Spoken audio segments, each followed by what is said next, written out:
പറഞ്ഞോളൂ.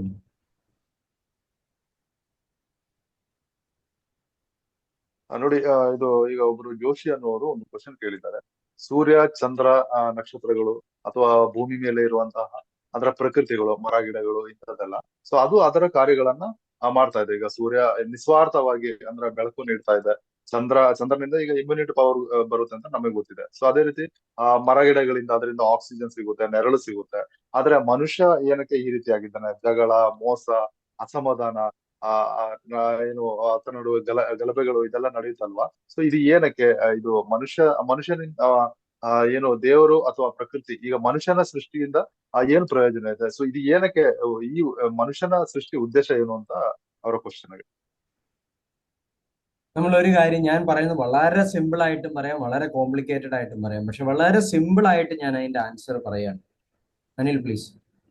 ಈಗ ನೋಡಿ, ತುಂಬಾ ಸಿಂಪಲ್ ಆಗಿ ಏನು ಗುರುಗಳು ಅದರ ಆನ್ಸರ್ ಹೇಳ್ತಾರೆ. ಬೇಕಾದ್ರೆ ಕಾಂಪ್ಲಿಕೇಟೆಡ್ ಆಗಿ ತುಂಬಾ ದೊಡ್ಡದಾಗಿ ಹೇಳ್ಬೋದು. ಈಗ ಸಿಂಪಲ್ ಆಗಿ ಹೇಳ್ತೀನಿ ಕೇಳಿ ಅಂತ. മനുഷ്യനൊഴികെ ഭൂമിയിൽ ഏതെങ്കിലും ജീവിക്ക് വിദ്യാഭ്യാസം ആരെങ്കിലും പഠിപ്പിച്ചു കൊടുക്കുന്ന ഒരു സിസ്റ്റം ഉണ്ടോ? ಮನುಷ್ಯನ ಬಿಟ್ಟು ಬೇರೆ ಯಾವ್ದಾದ್ರು ಜೀವಿಗಳಿಗೆ ಏನಾದ್ರು ಎಜುಕೇಶನ್ ಯಾರಾದ್ರೂ ಕಲ್ಸ್ಕೊಡುವಂತಹ ಸಿಸ್ಟಮ್ ಇದೆಯಾ? മനുഷ്യന്റെ പ്രശ്നം അത് തന്നെയാണ്. മനുഷ്യൻ പ്രപഞ്ചത്തിൽ നിന്നല്ല പഠിക്കുന്നത്. മനുഷ്യൻ നമ്മുടെ ഉള്ളിൽ നിന്നാണ് നമ്മൾ പഠിക്കേണ്ടത്. നമ്മുടെ ഉള്ളിൽ നിന്നല്ല നമ്മൾ പഠിക്കുന്നത്. നമ്മൾ വെളിയിൽ നിന്നാണ് കാര്യങ്ങൾ മനസ്സിലാക്കുന്നത്. വെളിയിൽ നിന്ന് കാര്യങ്ങൾ മനസ്സിലാക്കുകയല്ല, അത് നമ്മളെ മനസ്സിലാക്കിച്ചു തരികയാണ്. ഞാൻ എപ്പോഴും ക്ലാസ്സിൽ പറയാറുണ്ട്, പച്ച, നീല, മഞ്ഞ എന്ന് പറയുന്നത് ഓരോ നിറത്തിന്റെ പേരിൽ നമ്മളെ പഠിപ്പിച്ചു വച്ചിരിക്കുകയാണ്. ഇങ്ങനെയാണോ മൃഗങ്ങൾ കാണുന്നത്? മൃഗത്തിന് നമ്മളെ കാണുമ്പോൾ ഇപ്പോ നമ്മൾ കാർട്ടൂണിലൊക്കെ കണ്ടിട്ടുണ്ട്, പശുവിന് പുല്ല് തീറ്റിക്കാൻ വേണ്ടിയിട്ട് പച്ചപ്പുല്ലാക്കാൻ വേണ്ടി പച്ച കൂളിംഗ് ഗ്ലാസ് വെച്ച് കൊടുത്തായിരുന്നു, ഇല്ലേ? ഇപ്പൊ പച്ചപ്പുല്ലാന്ന് എഴുതി തിന്നോളൂ. മനുഷ്യനെ പറ്റിക്കുന്ന രീതിയിൽ മൃഗങ്ങളെ പറ്റിക്കാൻ പറ്റില്ല. മൃഗങ്ങൾ പ്രപഞ്ചവുമായിട്ട് കണക്റ്റഡ് ആണ്. അവര് നിസ്വാർത്ഥര് തന്നെയാണ്. അവരെപ്പോഴെങ്കിലും വളഞ്ഞു തിരിഞ്ഞ് എൻ്റെ ഏരിയ എന്നും പറഞ്ഞ് കണ്ടുപിടിക്കാൻ കണ്ടിട്ടുണ്ടോ? ഈ തെരുവ് പട്ടികൾ ചെയ്യും, അത് വ്യത്യാസമുണ്ട്. അത് മനുഷ്യനുമായിട്ട് കണക്ട് ചെയ്തേക്കാണ്. മനുഷ്യനുണ്ടാക്കിയ ഭക്ഷണമാണ് കഴിക്കുന്നത്. നമ്മൾ കുക്ക് ചെയ്ത്, നമ്മൾ മസാല ഇട്ട്, നമ്മളുടെ ബോധത്തോടു കൂടി ക്രിയേറ്റ് ചെയ്ത സാധനങ്ങളാണ് അവർ കഴിക്കുന്നത്. മനുഷ്യൻ ജനിക്കുമ്പോൾ എങ്ങനെയാ? അവൻ ഒരു വാശിയില്ല, വിദ്വേഷമില്ല, ഒന്നുമില്ല. ആദ്യത്തെ കരച്ചിൽ കൊണ്ടാണ് അവൻ വാശി എന്താന്ന് പഠിക്കുന്നത്. ನೋಡಿ, ನಾವು ಮನುಷ್ಯರು ನಮ್ಮೊಳಗಿಂದ ನಾವು ಏನಿದೆ ಅದನ್ನ ತಿಳ್ಕೊಬೇಕು. ನಮ್ಮೊಳಗಡೆಯಿಂದ ತಿಳಿಬೇಕು. ಆದ್ರೆ ನಾವು ತಿಳ್ಕೊಳ್ತಾ ಇರುವಂತದ್ದು ಹೊರಗಡೆಯಿಂದ, ನಾವು ಕಲಿತಾ ಇರುವಂತದ್ದು ಹೊರಗಡೆಯಿಂದ. ಎಲ್ಲವೂ ನಮ್ಮೊಳಗಡೆಯಿಂದ ತಿಳ್ಕೊಬೇಕು ಅಂತ ಹೇಳ್ತಿದ್ದಾರೆ. ಅಂದ್ರೆ ಈಗ ಏನು ಪ್ರಾಣಿಗಳು, ಅದಕ್ಕೆ ಏನು ಅಂತ ಹೇಳಿದ್ರೆ, ಇವಾಗ ನಮಗೆ ಇದಕ್ಕಿಂತ ಮುಂಚೆ ಏನು ಕಲ್ಸಿದ್ದಾರೆ? ಹಸಿರು, ನೀಲಿ, ಹಳದಿ, ಇದು ಏನು ಬಣ್ಣ ಅಂತ ನಮಗೆ ಅದು ಕಲ್ಸಿದ್ದಾರೆ. ಸೊ ನಾವಾಗಿ ಏನು ತಿಳ್ಕೊಂಡು ಅರ್ಥ ಮಾಡ್ಕೊಂಡಿದ್ದಲ್ಲ. ಈಗ ಪ್ರಾಣಿಗಳಿಗೆ, ಮನುಷ್ಯನಿಗೆ ಏನೋ ಮೋಸ ಮಾಡ್ಬೋದು, ಎಲ್ಲೋ ಕನ್ನಡಕಲ್ಲಿ ಹಾಕೊಂಡು. ಆದ್ರೆ ಪ್ರಾಣಿಗಳಿಗೆ ಆ ರೀತಿ ಮಾಡಕ್ ಆಗಲ್ಲ. ಸೊ ಅದಕ್ಕೆ ಒಂದು ಕನ್ನಡಕ ಹಾಕ್ಬಿಟ್ಟು, ಫುಲ್ಲು ಎಲ್ಲೋ ಇದೆ ಇದನ್ನ ತಿನ್ನು, ಅಥವಾ ಏನು ಗ್ರೀನ್ ಕನ್ನಡಕ ಹಾಕ್ಬಿಟ್ಟು ಇದು ಹಸಿರು ಇದೆ ಇದನ್ನ ತಿನ್ನು ಅಂತ ಹೇಳಿದ್ರೆ ತಿನ್ನಲ್ಲ. ഞാൻ എൻ്റെ അവസ്ഥ പറയുകയാണ്. എനിക്ക് നാളെയെ പറ്റിയിട്ട് ഒരു ചിന്തയില്ല. ഇപ്പൊ ക്ലാസ് നടക്കുന്നു, സന്തോഷമായിട്ട് പോവാണ്. ഈ നാളെയെ പറ്റി ഇത്ര പോലും ചിന്തയില്ലാത്തൊരു ജീവിയാണ് മൃഗങ്ങൾ.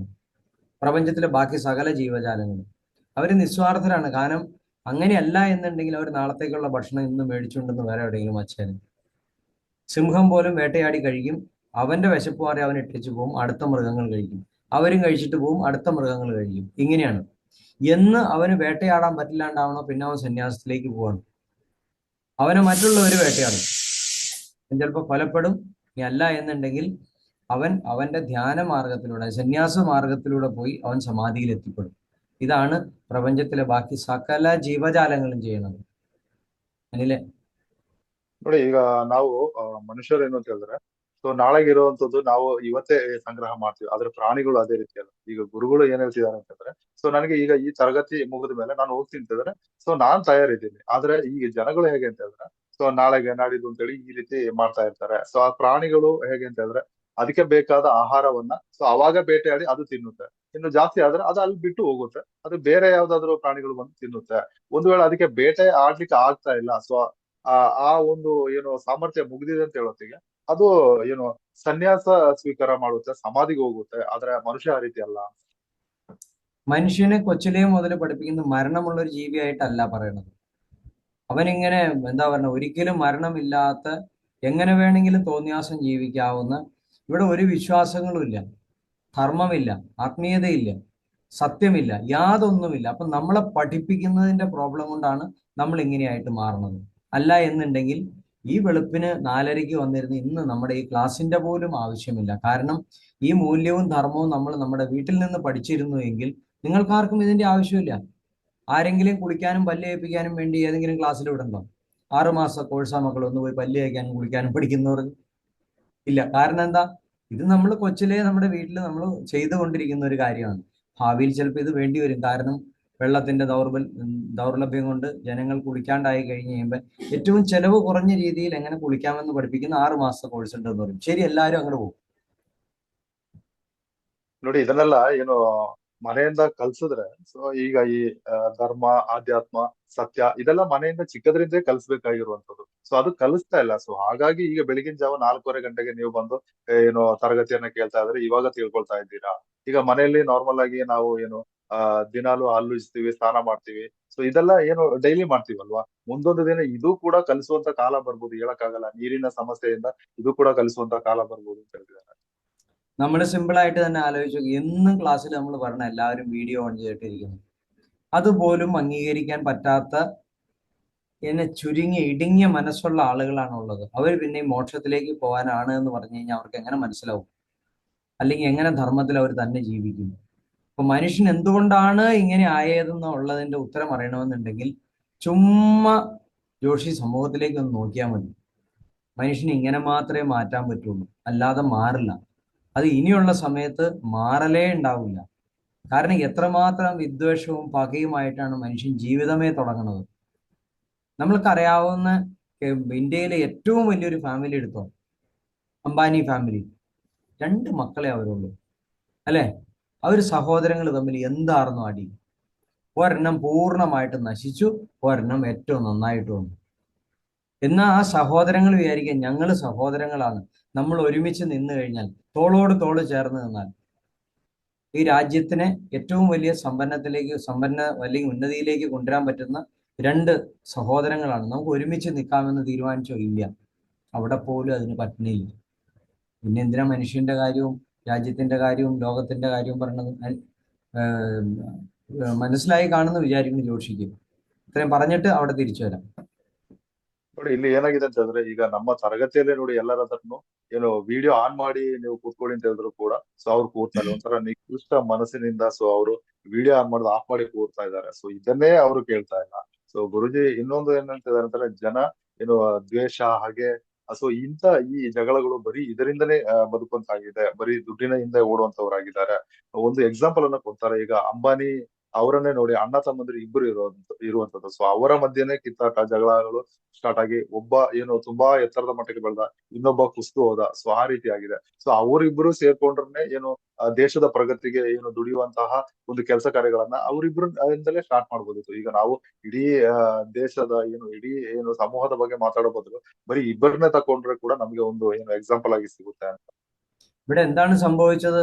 ഒരു കുടുംബം, അവരുടെ കുടുംബം എന്ന് പറയുന്നത് ധർമ്മം ഉൾക്കൊണ്ട് ജീവിക്കുന്ന ഒരു ഫാമിലി ആയിരുന്നു. മക്കളിലേക്ക് വന്നപ്പോൾ ഒരാൾക്ക് അധർമ്മവും ഒരാൾക്ക് ധർമ്മവുമായി. ആ ധർമ്മം മറ്റൊരാൾക്ക് അധർമ്മമാവും, ഇയാളുടെ ധർമ്മം മറ്റൊരാൾക്ക് അധർമ്മമാണ്. ആ ശരിയായ മൂല്യത്തിൽ നിന്നും അവർ വിട്ടുമാറി. ഒരു സിസ്റ്റം നമ്മുടെ ഭാരതീയ സംസ്കാരം പറയുന്നു. അതിന് വിരുദ്ധമായിട്ടാണ് ഒരു സഹോദരൻ ജീവിച്ചിരുന്നത്.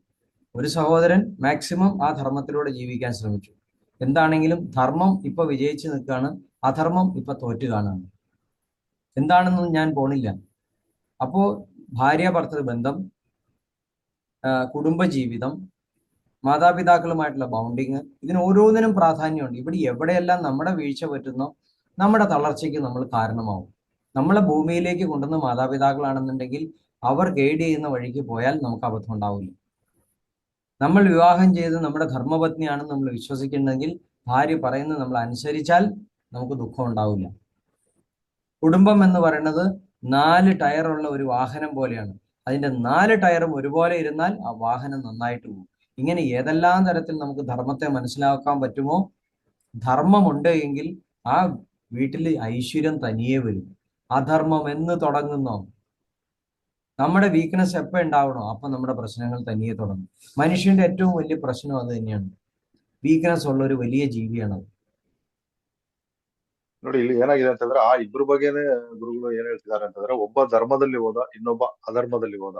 ಸೊ ಕೊನೆಗೆ ಏನಾಯ್ತು, ಈಗ ಧರ್ಮ ಏನು ನಿಲ್ಲುವಂತಾಯ್ತು, ಅಧರ್ಮ ನಾಶವಾಗುವಂತಾಯ್ತು. ಸೊ ಅದೇ ರೀತಿ ಏನು ಎಕ್ಸಾಂಪಲ್ ಅನ್ನ ಗುರುಗಳು ಕೊಟ್ಟಿದ್ದಾರೆ. ಸೊ ಈಗ ಮನೇಲಾದ್ರೂ ಕೂಡ ಏನು ಗಂಡ ಹೆಂಡತಿ ಮಕ್ಕಳು ಎಲ್ಲರೂ ಒಟ್ಟಿಗೆ ಬೆರೆತು ಬಾಳುವಂತದ್ದು. ಸೊ ಇಲ್ಲಿ ಏನಾಗಿದೆ, ಅವರವರ ಮಧ್ಯೆ ಜಗಳಗಳು ಸ್ಟಾರ್ಟ್ ಆಗಿರೋದ್ರಿಂದ ಈ ರೀತಿ ಆಗಿದೆ. ಸೊ ಧರ್ಮ ಇಲ್ಲ ಅಂತ ಹೇಳಿದ್ರೆ ಸೊ ಯಾವುದು ನೆಲೆ ನಿಲ್ಲಲ್ಲ, ಕೊನೆಗೆ ಉಳಿಯುವಂತದ್ದು ಧರ್ಮ ಮಾತ್ರ ಅನ್ನುವಂಥದ್ದನ್ನ ಗುರುಜಿ ഈ രീതിയായി ಹೇಳಿದ್ದಾರೆ. മനുഷ്യന്റെ ഇതിനെല്ലാത്തിനും പ്രശ്നം പൈസയാണ്, വേറെ ഒന്നുമില്ല.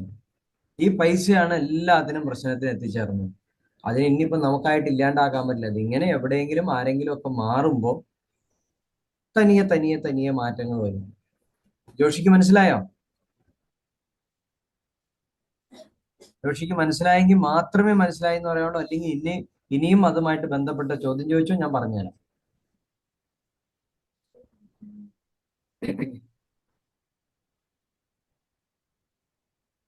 ജോഷിക്ക് പറയാൻ പറ്റണ്ട? ഓക്കെ മനസ്സിലായി ഗുരുജി, മനസ്സിലായി. ശരിക്കും മനസ്സിലായോ? ഉവ്വ.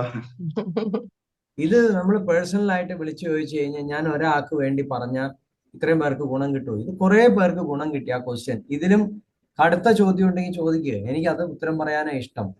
ഓക്കെ ഗുരുജി എപ്പോഴും പറയാറുണ്ട്, നമ്മൾ ഒന്നും തന്നെ ചിന്തിക്കണ്ട, നിസ്വാർത്ഥമായിട്ട് അങ്ങനെ ഓരോ ദിവസവും മെഡിറ്റേഷൻ ഒക്കെ ചെയ്ത് പോയാൽ മതി എന്ന് പറയുന്നത്. അപ്പം മോക്ഷം ലഭിക്കുക എന്നുള്ളത് നമ്മുടെ അത് ചിന്തിക്കുമ്പോൾ അത് നിസ്വാർത്ഥമല്ലല്ലോ, അത് ചെറിയൊരു സ്വാർത്ഥത അതിനകത്ത് ഒളിഞ്ഞു കിടപ്പില്ലേ എന്നൊരു സംശയം. അനിലെ ഒന്ന് കന്നഡ പറ, എന്നിട്ട് ഞാൻ പറയാം അതിന്റെ ഉത്തരം. ನೋಡಿ ಅವರು ಇನ್ನೊಂದು ಕ್ವಶನ್ ಏನ್ ಹೇಳ್ತಿದ್ದಾರೆ ಅಂತಂದ್ರೆ, ಇವಾಗ ನಾವು ಏನು ಚಿಂತೆ ಮಾಡೋದು ಬೇಕಾಗಿಲ್ಲ, ನಾವು ನಿಸ್ವಾರ್ಥರಾಗಿರ್ಬೇಕು ಅಂತ ಗುರುಗಳು ಯಾವತ್ತೂ ತರಗತಿಯಲ್ಲಿ ಹೇಳ್ತಾರಲ್ವಾ. ಈಗ ಮೋಕ್ಷ ಸಿಗ್ಬೇಕು ಅಂತ ಹೇಳಿದ್ರೆ, ಈಗ ನಾವು ಬಯಸ್ತೀವಲ್ಲ, ನಮಗೆ ಮೋಕ್ಷ ಬೇಕು ಅಂತ, ಅದು ಕೂಡ ಅದರಲ್ಲಿ ಒಂದು ಸಣ್ಣ ಸ್ವಾರ್ಥ ಇಲ್ವಾ ಅಂತ ಅವ್ರು ಕೇಳ್ತಿದ್ದಾರೆ. നിങ്ങൾ വിചാരിക്കാൻ ഞാൻ അനാഥാശ്രമത്തിൽ താമസിക്കുകയാണ്, എനിക്ക് എൻ്റെ അച്ഛനും അമ്മയില്ല, അവിടെ താമസിക്കുന്ന ആർക്കും അച്ഛനും അമ്മയില്ല, പക്ഷെ അവർക്ക് എല്ലാവർക്കും അച്ഛനും അമ്മയുണ്ട്. എൻ്റെ അച്ഛനും അമ്മയും തിരികെ വരുന്നു എന്ന് കേൾക്കുമ്പോൾ എനിക്ക് അവരെ കാണാനൊരു ആഗ്രഹം ഉണ്ടാവും. എൻ്റെ അച്ഛനും അമ്മയും എനിക്ക് കാണണമെന്ന് ആഗ്രഹിക്കണു, അതെനിക്ക് സന്തോഷം ഉണ്ടാവും. ഇതുപോലെ തന്നെ അവിടെ ഓരോ കുട്ടികൾക്കും അവിടെ അനാഥാശ്രമത്തിൽ അവരുടെ അച്ഛനും അമ്മയും വന്നു അല്ലെങ്കിൽ കാണാൻ വരുന്നു എന്ന് പറയുമ്പോൾ അവർക്കൊക്കെ സന്തോഷം ഉണ്ടാവും. എനിക്ക് മാത്രമേ അച്ഛനും അമ്മയും ഉണ്ടാവാവുള്ളൂ എന്ന് ആഗ്രഹിക്കുന്നതാണ് സ്വാർത്ഥത. എനിക്ക് എൻ്റെ അച്ഛനും അമ്മയും കാണണമെന്ന് ആഗ്രഹിക്കുന്ന ഒരിക്കലും സ്വാർത്ഥതയല്ല. എനിക്ക് മോക്ഷമെന്ന് എനിക്ക് ആഗ്രഹിക്കാം, അത് തെറ്റില്ല, അത് സ്വാർത്ഥതയല്ല, നിസ്വാർത്ഥതയാണ്. എനിക്ക് മാത്രം മോക്ഷം വേണമെന്ന് ആഗ്രഹിക്കുന്നതാണ് സ്വാർത്ഥത. പ്ലീസ് അനി. ನೋಡಿ ಇಲ್ಲಿ ಗುರುಗಳು ಏನ್ ಹೇಳ್ತಿದ್ದಾರೆ ಅಂತಂದ್ರೆ, ಈಗ ನಾವು ಒಂದು ಅನಾಥಾಶ್ರಮದಲ್ಲಿ ಇದ್ದೀವಿ ಅಂತ ತಿಳ್ಕೊಳ್ಳಿ. ಅಂದ್ರೆ ತಂದೆ ತಾಯಿಗಳಿಲ್ಲ, ಸೊ ಅನಾಥರಾಗಿದ್ದೀವಿ, ಅನಾಥಾಶ್ರಮದಲ್ಲಿ ಇದ್ದೀವಿ ಅಂತ. ಆದ್ರೆ ನಮಗೆ ತಂದೆ ತಾಯಿಗಳು ಏನು ಪ್ರೆಸೆಂಟ್ ಅಲ್ಲಿ ಇಲ್ಲ ಅಂತ ಹೇಳಿದ್ರೆ, ಸೊ ನಮಗೆ ತಂದೆ ತಾಯಿಗಳೇ ಇಲ್ಲ ಅಂತ ಅಲ್ಲಲ್ಲ. ಸೊ ನಾವು ಕಳ್ಕೊಂಡಿರ್ತೀವಿ, ಅವರು ಏನೋ ಅಥವಾ ದೂರ ಆಗಿರುತ್ತೆ, ಸೊ ಏನೊಂದು ಆಗಿರುತ್ತೆ. ಸೊ ಈ ತಂದೆ ತಾಯಿಗಳು ನಮ್ಮನ್ನ ನೋಡ್ಲಿಕ್ಕೆ ಬರ್ತಾ ಇದ್ದಾರೆ ಅನ್ನೋದಿಗೆ ನಾವು ಸಂತೋಷ ಪಡ್ಬೇಕಲ್ವಾ. ಸೊ ಅದೇ ರೀತಿ ಈ ಮೋಕ್ಷ ಅಂದ್ರೆ ಅಂದ್ರೆ ಈ ತಂದೆ ತಾಯಿಗಳಿಗೆ ಅವರು ಹೋಲಿಸಿದ್ದಾರೆ. ಸೊ ಅದು ನಮ್ಮ ಹತ್ರಕ್ಕೆ ಬರ್ತಾ ಇದೆ ಅಂತ ಹೇಳೋದಕ್ಕೆ ನಾವು ಸಂತೋಷ ಪಡ್ಬೇಕು. ಇಲ್ಲಿ ಏನಾಗುತ್ತೆ ಅಂತಂದ್ರೆ, ನನಗೆ ಮಾತ್ರ ತಂದೆ ತಾಯಿ ಇರ್ಬೇಕು, ಬೇರೆಯವ್ರಿಗೆ ಇರ್ಬಾರ್ದು ಅಂತ ಹೇಳಿದ್ರೆ ಅದು ಸ್ವಾರ್ಥ ಆಗ್ಬಿಡುತ್ತೆ. ಸೊ ನನಗೆ ಮಾತ್ರ ಮೋಕ್ಷ ಸಿಗ್ಬೇಕು, ಬೇರೆಯವರಿಗೆ ಮೋಕ್ಷ ಸಿಗ್ಬಾರ್ದು ಅಂತ ಹೇಳಿದ್ರೆ ಅಲ್ಲಿ ಸ್ವಾರ್ಥ ಬರುತ್ತೆ. ഇനി മോക്ഷം വേണമെന്ന് ആഗ്രഹിക്കുന്നവന് ചില ക്വാളിറ്റികളൊക്കെ ഉണ്ട്. എങ്ങനെയാ? അത് തനിയെ വന്ന് ചേരണതാ. ഞാൻ ഒരാളെ പറ്റിക്കില്ല, ഞാൻ ഒരാളെ വഞ്ചിക്കില്ല, ഞാൻ ഒരാളെ ഉപദ്രവിക്കില്ല, ഞാനൊരു ജീവിയെ കൊല്ലില്ല, ഞാനൊരു പുഷ്പം പറിച്ചു വെക്കില്ല, ഞാൻ അങ്ങനെ ഏറ്റവും എളിമയോടെ ഏറ്റവും നല്ല രീതിയിൽ ഒരാൾക്കും ഉപദ്രവമില്ലാതെ എങ്ങനെ ജീവിക്കണമെന്ന് മാത്രമേ എപ്പോഴും ചിന്തിക്കുള്ളൂ. അതൊരു നിസ്വാർത്ഥതയല്ലേ? ഇങ്ങനെ നിസ്വാർത്ഥതയിൽ പോകുമ്പോൾ മാത്രമേ നമുക്ക് മോക്ഷത്തിലേക്ക് എത്തിച്ചേരാൻ പറ്റുള്ളൂ. അല്ലാണ്ട് ഞാനൊരു കൊടും ക്രൂരനും 5 നേരം നിസ്കരിക്കുന്നവനാണെന്നും പറഞ്ഞിട്ട് തോന്നിവാസം ജീവിച്ചുകൊണ്ടിരിക്കുകയാണ്, എന്നിട്ട് എനിക്ക് മോക്ഷം വേണമെന്ന് ഞാൻ ആഗ്രഹിച്ചിട്ട് ഒറ്റ കാര്യമില്ല. വെറും ആഗ്രഹിക്കാന്ന് മാത്രമേ ഉള്ളൂ. ನೋಡಿ ಮೋಕ್ಷ ಸಿಗ್ಬೇಕು ಅಂತ ಹೇಳಿದ್ರು ಅದಕ್ಕೆ ಒಂದು ಕ್ವಾಲಿಟಿ ಬೇಕು. ಸೊ ಮೊದಲನೇದಾಗಿ ನಾವು ನಿಸ್ವಾರ್ಥರಾಗಿರ್ಬೇಕು. ಎರಡನೇದು, ಬೇರೆಯವರಿಗೆ ಮೋಸ ಮಾಡಬಾರ್ದು, ಬೇರೆ ಜೀವಿಗಳನ್ನ ಏನು ಕೊಂದು ತಿನ್ಬಾರ್ದು. ನಂತರ ಏನು ಪುಷ್ಪಗಳನ್ನು ಕೂಡ ಕಿತ್ತು ಅದನ್ನ ಹಾಳು ಮಾಡಬಾರ್ದು, ಪೂಜೆಗಾಗ್ಲಿ ಇನ್ನೊಂದಕ್ಕಾಗ್ಲಿ. ಸೊ ಆ ರೀತಿ ಯೂಸ್ ಮಾಡಬಾರ್ದು. ಸೊ ಆ ರೀತಿ ನಾವು ನಿಸ್ವಾರ್ಥವಾದ ಮನೋಭಾವನೆಯಿಂದ ಇದ್ದಾಗ ಮಾತ್ರ ಈ ಮೋಕ್ಷಕ್ಕೆ ಹೋಗ್ಲಿಕ್ಕೆ ಸಾಧ್ಯ. മോക്ഷം എന്ന് പറയുന്നത് നമുക്കൊരു പ്യുവർ സോൾ ഉണ്ടാക്കിയെടുക്കാൻ പറ്റണം. ആ പ്യുവർ ക്ലാരിറ്റിയിലേക്ക് എത്തണമെന്നുണ്ടെങ്കിൽ നമ്മളിൽ ഈ പറയുന്ന നിസ്വാർത്ഥത മുഴുവൻ എത്തിച്ചേരണം. അപ്പൊ നമ്മൾ നിസ്വാർത്ഥനാവണം എന്ന് പറയുന്നത് നമ്മുടെ പ്യുവർ സോൾ ഉണ്ടാക്കാൻ വേണ്ടിയിട്ടാണ്, ഏറ്റവും നല്ല സൂക്ഷ്മ ശരീരമാക്കി എടുക്കാനാണ്. എന്നാൽ മാത്രമേ വിദേശത്തേക്ക് പോകാൻ പാസ്പോർട്ടും വിസയും, ഇപ്പൊ എത്ര കാലമായി ജോഷി പാസ്പോർട്ടും വിസ അന്വേഷിച്ചല്ല, വിസയ്ക്ക് വേണ്ടി തയ്യാറെടുക്കണം. നമുക്കൊരു വിദേശത്തേക്ക് പോകാൻ വേണ്ടിയിട്ടാണ് അല്ലേ? നമുക്ക് ആ ആഗ്രഹമാണ് വിദേശത്ത് പോയി സെറ്റിൽ ആവുക എന്നുള്ളത്. എന്തിനു വേണ്ടിയിട്ടാ? ഈ രാജ്യത്ത് നമുക്ക് ജീവിക്കാൻ വലിയ അസ്വസ്ഥതയും പ്രശ്നങ്ങളാണ്. നമ്മളെ പോലെ ഒരാൾക്ക് ജീവിക്കാൻ പറ്റില്ല. അതുകൊണ്ട് നമ്മൾ ഇവിടെ നിന്ന് വേറെ സ്ഥലത്തേക്ക് മാറാൻ ചിന്തിക്കുകയാണ്. തെറ്റില്ല. അപ്പൊ എത്രമാത്രം നമ്മൾ അതിനു വേണ്ടി പരിശ്രമിക്കുന്നു. അപ്പൊ ഇതേപോലെ തന്നെയാണ് നമ്മൾ മറ്റൊരു ഡയമെൻഷനിൽ ദൈവം ക്രിയേറ്റ് ചെയ്തിരിക്കുന്ന ലോകത്തേക്ക് നമുക്ക് പോകാൻ ആഗ്രഹിക്കുന്നത്. അതിനുവേണ്ടി ഈ ചെറിയ തയ്യാറെടുപ്പൊന്നും പോരാ. കണ്ടമാനം ടെസ്റ്റ് പാസ്സായാൽ മാത്രമേ നമ്മളെ അങ്ങോട്ട് എടുക്കുള്ളൂ. അപ്പൊ അവിടെ നമ്മൾ നിസ്വാർത്ഥനാണ് എന്ന് പ്രപഞ്ചത്തിന് മനസ്സിലാവുമ്പോഴേ ഒരുത്തിന് ബ്രഹ്മജ്ഞാനം കിട്ടുള്ളൂ. അങ്ങനെ അത്രമാത്രം നല്ലവനാണെന്ന് തോന്നിയാലേ ഏതൊരുത്തിനും മോക്ഷം കിട്ടുള്ളൂ. എത്രമാത്രം സത്യസന്ധമായിട്ട് ജീവിക്കുന്നതിനെ അടിസ്ഥാനപ്പെടുത്തിയിരിക്കും അവന്റെ മോക്ഷം, അവന്റെ ജീവിത ലക്ഷ്യം. ഇതെല്ലാം നിസ്വാർത്ഥതയിൽ രൂപപ്പെടുന്നതാണ്. ഇവിടെ ഒന്നും സ്വാർത്ഥതയില്ല. നിസ്വാർത്ഥമായിട്ട് ജീവിക്കണമെന്ന് ആഗ്രഹിക്കുന്നത് പോലും സ്വാർത്ഥതയല്ലേ ചിലർ എൻ്റെ അടുത്ത് ചോദിച്ചിട്ടുണ്ട്. അതൊരിക്കലും സ്വാർത്ഥതയല്ല. ഒരാൾ നിസ്വാർത്ഥനാവണേ എന്ന് ആഗ്രഹിക്കുന്നതിനകത്ത് എന്ത് സ്വാർത്ഥതയുള്ളത്? അപ്പൊ സ്വാർത്ഥനാവണം എന്ന് ആഗ്രഹിക്കണാണോ സ്വാർത്ഥത? ഒന്നും ചിന്തിക്കണ്ടെന്ന് പറഞ്ഞാൽ അവന് മനസ്സിലാവോ? നിങ്ങൾ ഒന്നും ചിന്തിക്കണ്ട, നിങ്ങൾ ഒന്നും ചെയ്യണ്ട, നിങ്ങൾക്ക് മോക്ഷം കിട്ടുന്ന എനിക്ക് പറയാൻ പറ്റുമോ? പറ്റില്ല. ഇവിടെ സ്വാർത്ഥനായ മനുഷ്യൻ ഉള്ളത് കൊണ്ടാണ് ഞാൻ നിസ്വാർത്ഥനാവണം എന്ന് പറഞ്ഞു പഠിപ്പിക്കുന്നത്. ഇവിടെ അധർമ്മത്തിൽ ജീവിക്കുന്ന ആളുകൾ ഉള്ളത് കൊണ്ടാണ് ഞാൻ ധർമ്മത്തെ പറ്റി പറയേണ്ടി വരുന്നത്. ഇരുട്ടിൽ നമ്മൾ ഇരിക്കുന്നത് കൊണ്ടാണ് വെളിച്ചത്തെ പറ്റി പറയേണ്ടി വരുന്നത്. ಅನಿಲ್ ಪ್ಲೀಸ್.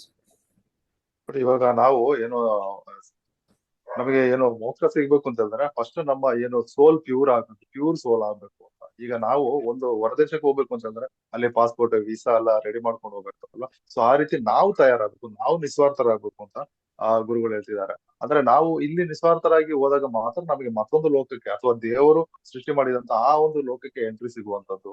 ಸೊ ನಮ್ಮಲ್ಲಿ ಸ್ವಾರ್ಥ ತುಂಬಿಕೊಂಡಿದ್ರೆ ಸೊ ಅದು ಆಗಲ್ಲ ಅಂತ. ಕೆಲವರು ಹೇಳ್ತಾರೆ ನಿಸ್ವಾರ್ಥದಿಂದ ಇರಿ ಅಂತ ಹೇಳಿದ್ರು ಕೂಡ ಅದ್ರಲ್ಲಿ ಏನೋ ಒಂದು ಸ್ವಾರ್ಥ ಇದೆ ಅಲ್ವಾ ಅಂತ. ಸೊ ಅದರಲ್ಲಿ ಸ್ವಾರ್ಥ ಇಲ್ಲ. ಸೊ ಅಂದ್ರೆ ನಿಸ್ವಾರ್ಥರಾಗಿರಿ ಅಂತ ಹೇಳಿದ್ರೆ ಅದ್ರಲ್ಲಿ ಸ್ವಾರ್ಥತೆ ಇಲ್ಲ ಅಂತ ಅರ್ಥ. ಅಂದ್ರೆ ಹಾಗಂತ ಹೇಳಿ ನೀವು ಸುಮ್ಮನೆ ಕೂತ್ಕೊಬೇಕು, ಏನೂ ಯೋಚನೆ ಮಾಡ್ಬೇಡಿ ಅಂತ അല്ല. ഇനി നിങ്ങൾക്ക് ഈ നിസ്വാർത്ഥതയുടെയും സത്യത്തിന്റെയും ധർമ്മത്തിന്റെയും ഒരു ചെറിയ ഉദാഹരണം പറയാം. ഞാൻ ഇന്നലെ ക്ലാസ്സിലിരുന്ന് ഷുഗർ പേഷ്യന്റിന്റെ ഈ ഗജറ്റ്സ് ബോഡിയിൽ പിടിപ്പിച്ചിട്ട് HbA1c പറ്റി പറഞ്ഞു. അത് പറഞ്ഞത് എൻ്റെ സ്ലിപ്പ് ടങ്കാണ്, അറിയാതെ സംഭവിച്ചതാണ്. HbA1c ഓരോ മിനിറ്റിലും മാറി മാറി വരില്ല. അത് 3 മാസത്തിൽ ഒരിക്കൽ മാത്രമാണ് HbA1cയിൽ ചേഞ്ച് വരുന്നത്. പക്ഷെ ഇന്ത്യൻ റീഡിംഗ് പോലെയല്ല വിദേശത്തെ റീഡിങ്. ഇന്ത്യയിൽ വലത് സൈഡിലാണ് വണ്ടിയുടെ സ്റ്റിയറിംഗ്, അമേരിക്ക പോയ ഇടത്തെ സൈഡിലാണ് സ്റ്റിയറിംഗ്. അതുപോലെ നമ്മുടെ ഇവിടുത്തെ ഗ്ലൂക്കോസിന്റെ യൂണിറ്റ് എന്ന് പറയുന്നത് 110, 120, 130 എന്ന് പറഞ്ഞിട്ടാണ്. UK അതിന് വേറൊരു നമ്പറാണ്. അതിന് പേര് എനിക്ക് അറിഞ്ഞൂടാ, അത് ഞാൻ സെർച്ച് ചെയ്തിട്ട് പറഞ്ഞല്ല. 11 പോയിന്റ് സംതിങ്, 12, 14 ഇങ്ങനെ. UK ആരെങ്കിലും നേഴ്സ് ഇതിനകത്ത് ഉണ്ടാവും, അല്ലെങ്കിൽ ഡോക്ടർമാരുണ്ടാവും, പറയാൻ പറ്റും അവർക്ക്. അല്ലെങ്കിൽ US ഡോക്ടർ ഉണ്ടല്ലോ അവിടെ, അവിടുത്തെ ആ ഒരു ഇതിന് പറയുന്ന പേരെന്താ? അനിലെ അതുവരെ ഒന്ന് ട്രാൻസ്ലേറ്റ് ചെയ്തോ. ನೋಡಿ, ಇವಾಗ ಗುರುಗಳು ನೆನ್ನೆಯ ತರಗತಿಯಲ್ಲಿ ಏನು ಶುಗರ್ ಬಗ್ಗೆ ಮಾತಾಡಿದ್ರು, ಅದು ಟೆಸ್ಟ್ ಮಾಡ್ಲಿಕ್ಕೆ ಒಂದು ಬಾಡಿ ಮೇಲೆ ಒಂದು ಗೆಜೆಟ್ ಇಟ್ಕೊಂಡು ನಾವೀಗ ಮೊಬೈಲ್ ತಿಳ್ಕೊಬಹುದು. ಸೊ ಅದು ಏನು ನಾವು ಶುಗರ್ ತಿಂತಾ ಇದ್ದಂಗೆ ಅವಾಗ ಚೇಂಜ್ ಆಗುತ್ತೆ ಅಂತ.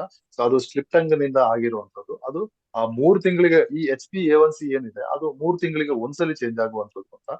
ಬಟ್ ನಮ್ಮ ಭಾರತದಲ್ಲಿ ಅದನ್ನ ರೀಡಿಂಗ್ ಮಾಡೋದಕ್ಕೂ ಈಗ ಹೊರದೇಶಗಳಲ್ಲಿ ರೀಡಿಂಗ್ ಮಾಡೋದಕ್ಕೂ ವ್ಯತ್ಯಾಸ ಇದೆ ಅಂತ. ಸೊ ಇಲ್ಲಿ ನಾವು 110, 120 ಈ ರೀತಿಯಲ್ಲಿ ಹೇಳ್ತೀವಲ್ಲ. ಸೊ ವಿದೇಶಗಳಲ್ಲಿ ಅದನ್ನ ಬೇರೆ ಏನು ಮೆಥಡ್ ಅಲ್ಲಿ ರೀಡಿಂಗ್ ಮಾಡ್ತಾರೆ ಅಂತ. ಈಗ ನಮ್ಮ ಭಾರತದಲ್ಲಿ ನೋಡಿ, ಏನು ವೆಹಿಕಲ್ ಡ್ರೈವಿಂಗ್ ಮಾಡೋತ್ತಿಗೆ ರೈಟ್ ಸೈಡ್ ಅಲ್ಲಿ ಏನು ಸ್ಟ್ಯಾರಿಂಗ್ ಇರುತ್ತೆ. ಸೊ ಬೇರೆ ಹೊರದೇಶಗಳಲ್ಲಿ ಕೆಲವೊಂದ್ ಕಡೆ ಲೆಫ್ಟ್ ಸೈಡ್ ಇದೆ ಅಲ್ವಾ. ಸೊ ಅದೇ ರೀತಿ ಸೊ ಇಲ್ಲಿ ಅವರ ರೀಡಿಂಗ್ ಅಲ್ಲಿ ವ್ಯತ್ಯಾಸ ಇದೆ. ಸೊ ಅದನ್ನ ಯಾರಾದ್ರೂ ಡಾಕ್ಟರ್ ಇದ್ದಾರ ಅಂತ ಗುರುಗಳು ಕೇಳ್ತಾ ಇದಾರೆ ಅಲ್ಲಿದ್ದು. ഗുരുജി, അത് ജസ്റ്റ് അതിന്റെ യൂണിറ്റ് മാത്രമാണ് വ്യത്യാസം ഗുരുജി. അതായത് നമ്മളിപ്പോ തെർമോമീറ്റർ ഡിഗ്രി സെന്റിഗ്രേഡും ഫാരൻഹീറ്റ്, അത് മൾട്ടിപ്ലിക്കേഷൻ ഫാക്ടർ ഇട്ടാൽ നമുക്കത് കിട്ടും.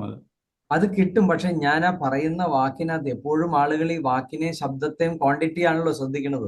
ഉദാഹരണം പറഞ്ഞ് ഞാൻ മഹാഭാരതത്തെ പറ്റി പറയുമ്പോൾ ചിലപ്പോൾ പറയും ഇത് 15,000 വർഷം പഴക്കമുണ്ട്, ചിലപ്പോൾ അത് പറയേണ്ടി ഒരു 5,000. കാരണം ഈ ഡയമെൻഷൻസിന്റെ ചേഞ്ചസ് എൻ്റെ ഉള്ളിൽ കൂടെ പോകണം, നിങ്ങളുടെ ഉള്ളിലല്ല.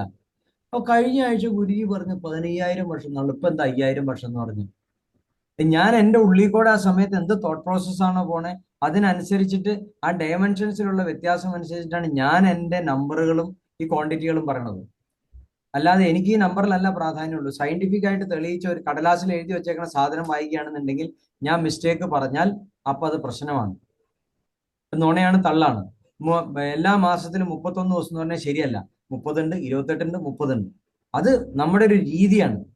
പക്ഷേ നമ്മുടെ ഭാരതീയ സംസ്കാരത്തിന്റെ കാര്യം പറയുമ്പോൾ അത് കയറി ഇറങ്ങി പോണതിന് കാരണം ഒരു സ്ഥലത്തും എഴുതി വെച്ചേക്കണം നമുക്ക് യോജിക്കാൻ പറ്റുന്നില്ല. ഇത് എന്റെ മാത്രം കണ്ടുപിടുത്തം ഞാൻ ഈ പറയണത്. അപ്പൊ അതിനകത്ത് ചില നമ്പറുകളും ചില കാര്യങ്ങളും നോക്കിയിട്ട് ഞാൻ പറയണതിനെ വാല്യൂ ചെയ്യാൻ വളരെ ബുദ്ധിമുട്ടാണ്. കാരണം ഞാൻ ഏത് ഡയമെൻഷനിൽ നിന്ന് ആ സമയത്ത് സംസാരിക്കുന്ന അനുസരിച്ചിരിക്കും അതിന്റെ വാല്യൂ പോണത്. ഇപ്പൊ ഞാൻ ഗ്ലൂക്കോസിനെ എങ്ങനെ ബാലൻസ് ചെയ്യാന്നുള്ളതായിരുന്നു എന്റെ പ്രധാന ഘടകം. അവിടെ എന്റെ നാവിൽ നിന്ന് ഒരു പിഴവ് പറ്റിയതാണ് HbA1c.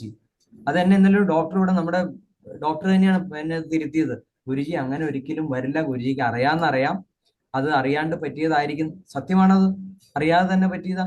HbA1c എന്ന് പറയുന്നത് 3 മാസത്തിലൊരിക്കൽ ഉള്ളതാണ്. പക്ഷേ ഞാൻ പറഞ്ഞപ്പോ എന്താ പറഞ്ഞത്, HbA1c ഇങ്ങനെ അതിനകത്ത് കാണിക്കുന്ന റീഡിങ് എപ്പോഴും എന്റെ മനസ്സിൽ കിടപ്പുണ്ട്. 14 പോയിന്റ് സംതിങ് എന്നാണ് അതിനകത്ത് ആ റീഡിങ് കാണിച്ചത്. അതിങ്ങനെ നോക്കി നിൽക്കാലും 9 പോയിന്റ് സംതിങ് വരെ എത്തിയത്. വീണ്ടും അത് മധുരം ചവയ്ക്കൽ നിർത്തി കഴിഞ്ഞ് കഴിയുമ്പോൾ ആളുടെ ബോഡിയിലെ ഗ്ലൂക്കോസിന്റെ ലെവൽ കയറി വന്ന് നമുക്ക് കാണാം. അപ്പൊ നമ്മുടെ ഈ റീഡിങ് നമ്മുടെ ഉള്ളിൽ കിടക്കുന്ന HbA1c ആയിട്ടാണ്. ಸೊ ಆಟೋಮ್ಯಾಟಿಕಲಿ ನಾನು ಅದನ್ನು പറഞ്ഞു ಹೋയി. ಅನಿಲ್ ಪ್ಲೀಸ್. ನೋಡಿ ಗುರುಗಳು ಏನ್ ಹೇಳ್ತಿದ್ದಾರೆ ಅಂತಂದ್ರೆ, ನಿನ್ನೆ ಅದೇ ಮಾತಾಡ್ತೀವಿ ಏನು ಆ HbA1c ಏನು ಮಾತಾಡಿದ್ರು ಅದು ಏನು ಸಕ್ಕರೆ ತಿಂತಾ ಇದ್ದಂಗೆ ಬದಲಾಗ್ತಾ ಇರುತ್ತೆ ಅಂತ. ಗುರುಜಿ ಇನ್ನೊಂದು ಏನ್ ಹೇಳ್ತಿದ್ದಾರೆ ಅಂತಂದ್ರೆ, ನಾನು ಅವಾಗ ಯಾವ ಏನು ಆ ಡೈಮೆನ್ಷನ್ ಯಾವ ಥಾಟ್ ಪ್ರೊಸೆಸ್ ಅಲ್ಲಿ ನಾನು ಇರ್ತೀನಿ ಅಂತ ಹೇಳಕ್ ಆಗಲ್ಲ.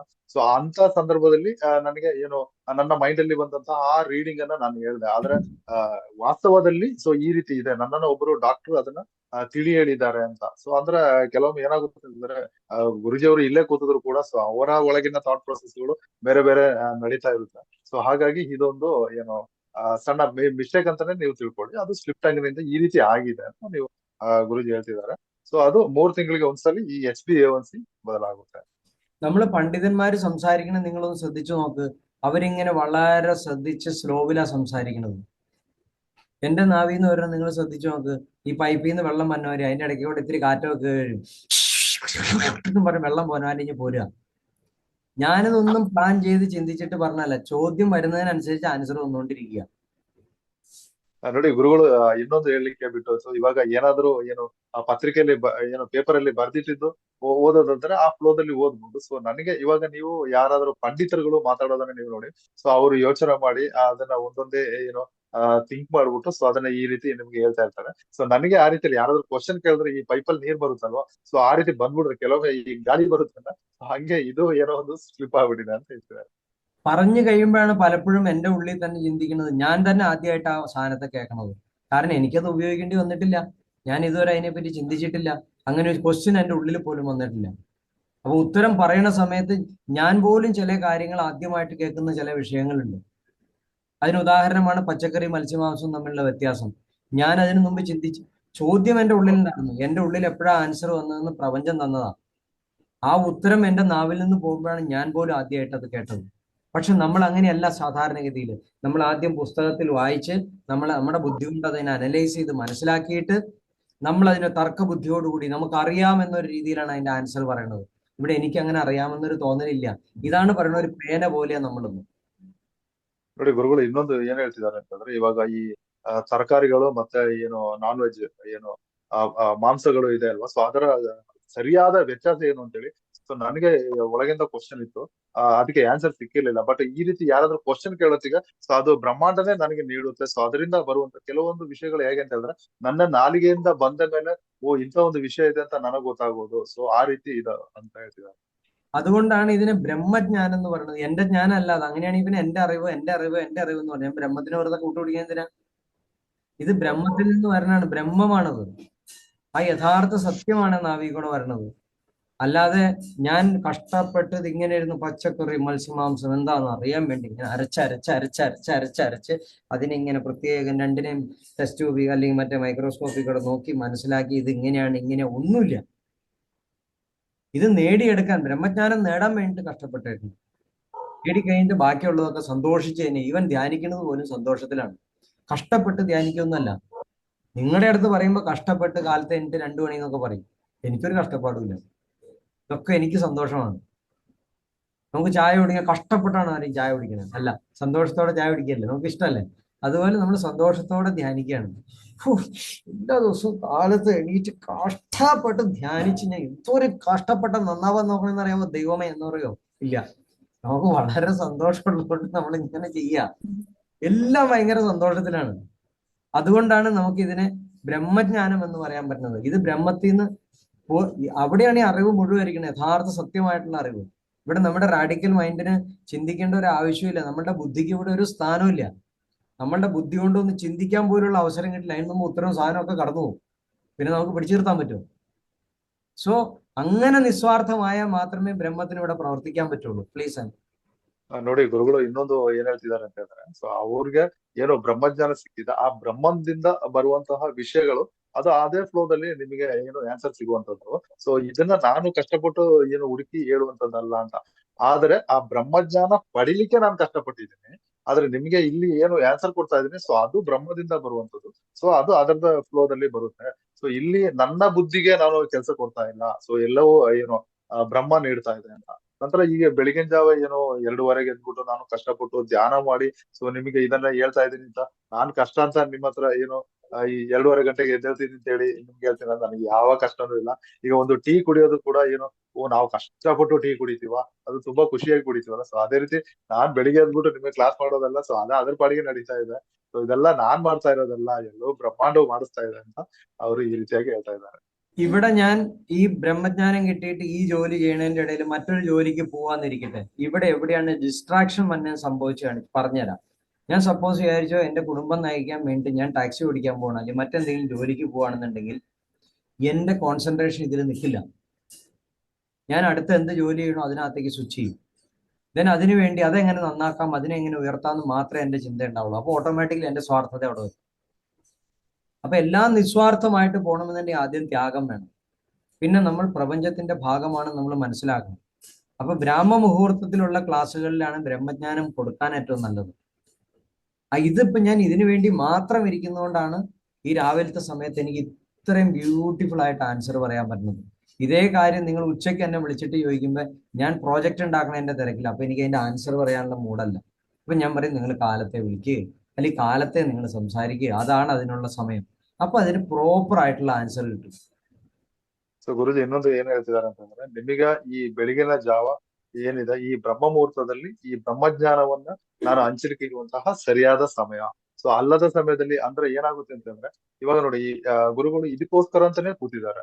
ಸೊ ಇದು ಬಿಟ್ಬಿಟ್ಟು ಈಗ ಬೇರೆ ಯಾವ್ದಾದ್ರು ಜಾಬ್ ಇದೆ ಅಥವಾ ಕೆಲಸ ಇದೆ, ಅಥವಾ ಈಗ ಡ್ರೈವಿಂಗ್ ಕೆಲಸನೋ ಬೇರೆ ಏನೋ ಒಂದು ಕೆಲ್ಸಕ್ಕೆ ಹೋಗ್ತಾ ಇದ್ದಾರೆ, ಕಾನ್ಸಂಟ್ರೇಷನ್ ಅದ್ರಲ್ಲಿ ಹೋಗುತ್ತೆ. ಸೊ ಹಾಗಾಗಿ ಇದಕ್ಕೋಸ್ಕರ ನಾನು ನಿಸ್ವಾರ್ಥವಾಗಿ ಸೊ ಇದರಲ್ಲೇ ಕೂತಿರೋದ್ರಿಂದ ನನಗೆ ಇಷ್ಟೊಂದು ತಿಳುವಳಿಕೆ ಬರ್ತಾ ಇದೆ. ಅದೆಲ್ಲವೂ ನಾವು ನಿಸ್ವಾರ್ಥರಾದಾಗ ಬ್ರಹ್ಮಾಂಡವೇ ನನ್ಗೆ ಈ ರೀತಿ ನೀಡ್ತಾ ಇದೆ. ಸೊ ಹಾಗಾಗಿ ನನಗೆ ಏನು ಆ ಬ್ರಹ್ಮಾಂಡ ಅರಿವು ನೀಡ್ತಾ ಇದೆ, ಸೊ ಅದು ಏನು ಈ ಬ್ರಹ್ಮ ಮುಹೂರ್ತದಲ್ಲಿ ಈ ಸಮಯದಲ್ಲಿ ನಾನು ನಿಮಗೆ ನೀಡ್ತಾ ಇದ್ದೀನಿ. മനസ്സിലായി കാണുമല്ലോ അല്ലേ ജോഷി? മനസ്സിലായി ഗുരുജി, മനസ്സിലായി. ഇനിയുണ്ടോ സംശയം? ഇല്ല. ചോദിച്ചോ, കുഴപ്പമില്ല. എത്ര വേണമെങ്കിൽ ചോദ്യം ചോദിച്ചോ. ഞാൻ പറയണതിന് എനിക്ക് ഒരു വിഷമവും ഇല്ല. ഇല്ല ഗുരുജി. ഞാൻ വേറൊരു രസം കൂടി പറഞ്ഞുതരാം. ഞാൻ ഈ ക്ലാസ് തുടങ്ങുന്ന സമയത്ത് എന്റെ മനസ്സിലുണ്ടായ ഒരു ചോദ്യമുണ്ട്. ദൈവമേ, ആളുകൾ എന്തെല്ലാം തരം ചോദ്യം ചോദിക്കും, ഞാൻ എങ്ങനെയായിരുന്നു ഉത്തരം പറയണേന്ന് എന്റെ മനസ്സിലുണ്ടായിരുന്ന ഒരു ചോദ്യമാണ്. എനിക്ക് ഉള്ളിൽ ഓരോ ദിവസവും ഭയമായിരുന്നു. പ്രപഞ്ചത്തോട് ഇതിങ്ങനെ ഉള്ളുകൊണ്ട് പ്രാർത്ഥിക്കുകയായിരുന്നു, ദൈവമേ എനിക്ക് ഇന്ന് എന്തെങ്കിലും കഷ്ടപ്പെട്ട ചോദ്യം വന്നാൽ എനിക്ക് ഉത്തരം പറയാൻ പറ്റുന്നത്. കാരണം പല ടൈപ്പിലുള്ള ആളുകളാണ് അന്ന് വരണത്. വലിയ വലിയ പണ്ഡിതന്മാർ വന്നിരിക്കും. അവർ ചോദിക്കുന്ന ഓരോ ചോദ്യത്തിനും ഉത്തരം ഞാൻ പറഞ്ഞു കഴിയുമ്പോഴാണ് എനിക്ക് തന്നെ ദീർഘശ്വാസം വരണത്. ഇതാണ് യഥാർത്ഥത്തിലുള്ള ബ്രഹ്മജ്ഞാനം എന്നുള്ളത് എനിക്ക് തന്നെ ബോധ്യപ്പെട്ടു. ഇതെങ്ങനെ പറയാൻ പറ്റുമെന്ന് ഓർത്തുകൊണ്ടിരുന്നു കഴിഞ്ഞാൽ എനിക്ക് പറയാൻ പറ്റില്ല. അവര് ചോദിക്കുമ്പോഴാണ് എനിക്ക് അതിൽ നിന്ന് ഉത്തരം വന്നത്. ഇത് പ്രപഞ്ചം നൽകുന്ന ഒരു അനുഗ്രഹമാണ്. നേരെ മറിച്ച് ബുക്ക് വായിച്ചിട്ട് പറയുകയാണെങ്കിലോ, രാമായണത്തിലെ ഇത്രാം പേജിൽ ഇത്രാം ചാപ്റ്ററിൽ ഇന്ന സ്ഥലത്ത് ഇങ്ങനെ പറഞ്ഞിട്ടുണ്ടെന്ന് പറഞ്ഞിട്ട് ഞാൻ ഇങ്ങനെ എണ്ണിപ്പറക്കി പറഞ്ഞുകൊണ്ടിരിക്കേണ്ടി വരും. എന്തോരം ബുക്ക് ഒരാൾക്ക് ഒരു ദിവസം വായിക്കാൻ പറ്റും, എന്തോരം ഇൻഫർമേഷൻ എനിക്കെടുത്ത് വിളമ്പാൻ പറ്റും. ആ ഇൻഫർമേഷനിൽ തെറ്റുണ്ടാവാം, അതിനെ കൗണ്ടർ ചെയ്യാൻ ആളുകളും വരും. ബ്രഹ്മജ്ഞാനത്തെ കൗണ്ടർ ചെയ്യാൻ ആര് വന്നിട്ട് ഒരു കാര്യമില്ല. ബ്രഹ്മജ്ഞാനം ബ്രഹ്മജ്ഞാനമാണ്. ಅನಿಲ್ ಪ್ಲೀಸ್. ನೋಡಿ, ಇದಕ್ಕಿಂತ ಮುಂಚೆ ಇನ್ನೊಂದು ಗುರುಗಳು ಒಂದು ಮಾತು ಹೇಳಿದ್ರು, ನಾನು ಹೇಳಲಿಕ್ಕೆ ಬಿಟ್ಟು ಹೋಯ್ತು. ಸೊ ಕೆಲವೊಂದು ಕಠಿಣವಾದ ಏನೋ ಕ್ವಶನ್ಗಳು ಈ ಮಧ್ಯಾಹ್ನದ ಟೈಮಲ್ಲಿ ಸಾಯಂಕಾಲ ಟೈಮಲ್ಲಿ ಯಾರಾದ್ರೂ ನನಗೆ ಕೇಳಿದ್ರೆ ನಾನು ಅವ್ರಿಗೆ ಏನ್ ಹೇಳ್ತೀನಿ ಅಂತ ಹೇಳಿದ್ರೆ, ನೆಕ್ಸ್ಟ್ ಡೇ ಮಾರ್ನಿಂಗ್ ಕ್ಲಾಸ್ ನಲ್ಲಿ ಕೇಳಿ ಅಂತ. ಸೊ ಅವಾಗ ಆ ಬ್ರಹ್ಮ ಮುಹೂರ್ತದಲ್ಲಿ ಆ ಜ್ಞಾನ ಅಲ್ಲಿಂದ ಬರುತ್ತೆ, ಅದು ಬ್ರಹ್ಮಜ್ಞಾನದಿಂದ ಬರುತ್ತೆ ಅಂತ. ಸೊ ಇಲ್ಲಿ ಇನ್ನೊಂದು ಏನು ಗುರುಜಿ ಹೇಳಿದ್ದಾರೆ ಅಂತ ಹೇಳಿದ್ರೆ, ಸ್ಟಾರ್ಟಿಂಗ್ ನಲ್ಲಿ ಗುರುಜಿ ಏನು ಕ್ಲಾಸ್ ಮಾಡ್ತಾ ಇರ್ಬೇಕಾದ್ರೆ ಅವ್ರಿಗೂ ಕೂಡ ಒಂದು ಭಯ ಇತ್ತು. ಈಗ ತುಂಬಾ ಜನ ವಿವಿಧ ರೀತಿಯ ಜನಗಳು ತರಗತಿಯಲ್ಲಿ ಬರ್ತಾರೆ, ಅವರು ವಿವಿಧ ರೀತಿಯ ಕ್ವಶನ್ ಕೇಳ್ತಾರೆ. ಸೊ ನಾನ್ ಹೇಗೆ ಎಲ್ಲದಕ್ಕೂ ಆನ್ಸರ್ ಮಾಡ್ಲಿ ಅಂತ ಆ ಟೈಮ್ ನಲ್ಲಿ ಏನು ಪಂಡಿತರುಗಳೆಲ್ಲ ಕೆಲವರು ಬಂದು ಕೂತ್ಕೊಳ್ತಾ ಇದ್ರು. ಸೊ ಅವರು ಕ್ವಶನ್ ಎಲ್ಲ ಕೇಳ್ತಾ ಇದ್ರು. ಸೊ ಬಟ್ ನನಗೆ ಆವಾಗ ಕೂರೋಕ್ಕಿಂತ ಮುಂಚೆ ನನಗೆ ಭಯ ಇತ್ತು ಯಾವ ರೀತಿ ಉತ್ತರ ಕೊಡ್ಲಿ ಅಂತ. ಆದ್ರೆ ತರಗತಿಯಲ್ಲಿ ಕೂತ ಮೇಲೆ ಸೊ ಏನು ಅವರ ಕ್ವಶನ್ಗೆಲ್ಲ ಅದೇ ಫ್ಲೋದಲ್ಲಿ ಉತ್ತರ ಬರ್ತಾ ಇತ್ತು. ಸೊ ಅವಾಗ ಅದು ನಾನ್ ಫಸ್ಟ್ ಟೈಮ್ ನಾನೇ ಕೇಳ್ತಾ ಇರುವಂತ ಈ ಉತ್ತರಗಳನ್ನ. ಸೊ ಅವಾಗ ನನಗೆ ಗೊತ್ತಾಯ್ತು ಇದೆಲ್ಲ ಬ್ರಹ್ಮಜ್ಞಾನದಿಂದ ಬರ್ತಾ ಇದೆ, ನನ್ನಿಂದ ಅಲ್ಲ ಅಂತ. ಸೊ ಅವಾಗ ನನಗೆ ಗೊತ್ತಾಯ್ತು. ഒരുപക്ഷെ നിങ്ങളോട് തള്ളു പറയാനോ അല്ലെങ്കിൽ നുണ പറയാനോ ഇഷ്ടമുണ്ടെങ്കിൽ ഞാൻ എന്ത് പറയുന്നറിയോ? ഞാൻ ജനിച്ചപ്പോഴേ ഞാൻ പ്രസവിച്ച് കിടക്കുമ്പോൾ നേഴ്സിന്റെ അടുത്ത് ഞാൻ രാമായണത്തിന്റെ കഥ മുഴുവൻ പറഞ്ഞിരുന്നു. ആ കഥ കേട്ടിട്ട് നേഴ്സിന്റെ കണ്ണ് തള്ളിപ്പോയി. 5-ാം വയസ്സിൽ ഞാൻ 3-ാം വയസ്സിൽ ഞാൻ മുട്ടുകുത്തി നടക്കുന്ന സമയത്ത് ഞാൻ ഒരു കുഷ്ഠരോഗി വന്നിട്ട് തൊട്ട അസുഖം മാറ്റിയിരുന്നു. 5-ാമത്തെ വയസ്സിൽ ഞാൻ ഇംഗ്ലീഷ് നന്നായിട്ട് സംസാരിക്കരുത്, ഇങ്ങനെയൊക്കെ പറയണം. ഇതൊന്നും ഞാൻ പറഞ്ഞിട്ടില്ല. എനിക്കൊരു അറിവുമില്ലായിരുന്നു, എനിക്കൊരു ഭാഷ അറിയില്ല. ഞാനൊരു സിമ്പിൾ സാധാരണ മനുഷ്യൻ തന്നെയായിരുന്നു. എനിക്കുണ്ടായിരുന്ന ക്വാളിറ്റി ഞാൻ അംഗീകരിക്കുന്നു. ഞാൻ എങ്ങനെ ഏത് രീതിയിൽ നിസ്വാർത്ഥമായിട്ട് ജീവിച്ചോ അതിന്റെ ഫലമായിട്ടാണ് എനിക്ക് ഇവിടെ എത്തിച്ചേരാൻ പറ്റിയത്. അതിന് ഒരു സംശയമില്ല. എന്റെ നാട്ടിൽ പോയി പുൽക്കൊടിയോട് പോയി ചോദിച്ചാലും എന്റെ സ്വഭാവം എന്താണെന്ന് ഒരു വിഷമവുമില്ല. ನುಣ പറഞ്ഞൊന്നും നടക്കാൻ പറ്റില്ല.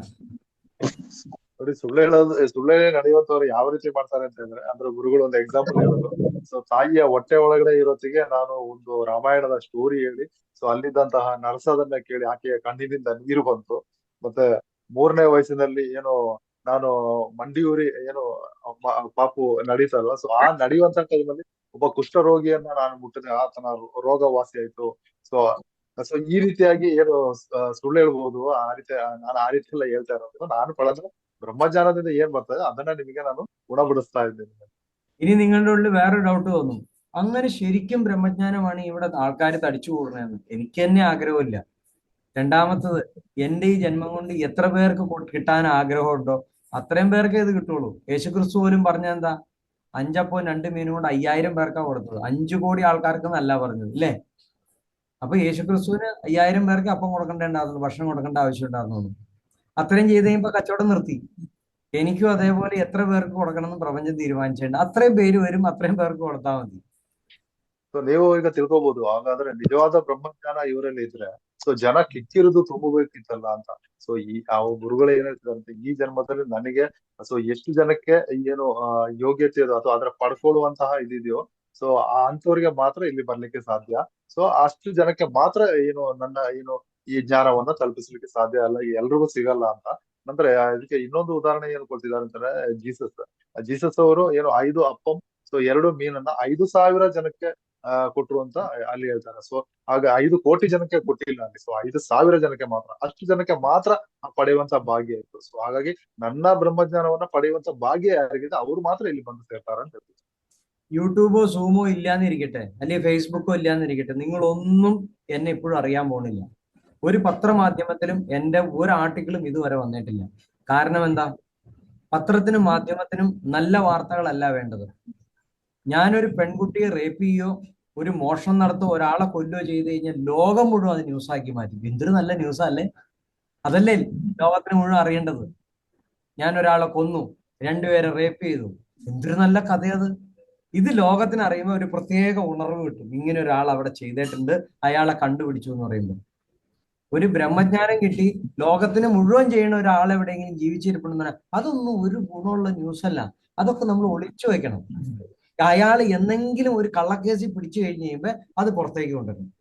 ഏതാ ഇതിനകത്ത് ഗുണമുള്ളത്? നിങ്ങൾ തന്നെ ചിന്തിച്ചു നോക്കിയേ. ഇവിടെ എന്തെങ്കിലും വസ്തുത ധർമ്മത്തിന്റെ കൂടെ ഉണ്ടോ? ഇല്ല. ധർമ്മത്തിന് ഇവിടെ ആവശ്യമേ ഇല്ല, ധർമ്മത്തിന് ഇവിടെ പ്രാധാന്യമില്ല. ആളുകൾക്ക് മുഴുവൻ മസാല തിന്നാനാണ് ഇഷ്ടം. അതുകൊണ്ടാണ് ശവക്കറിയുടെ പിന്നാലെ പോണത്.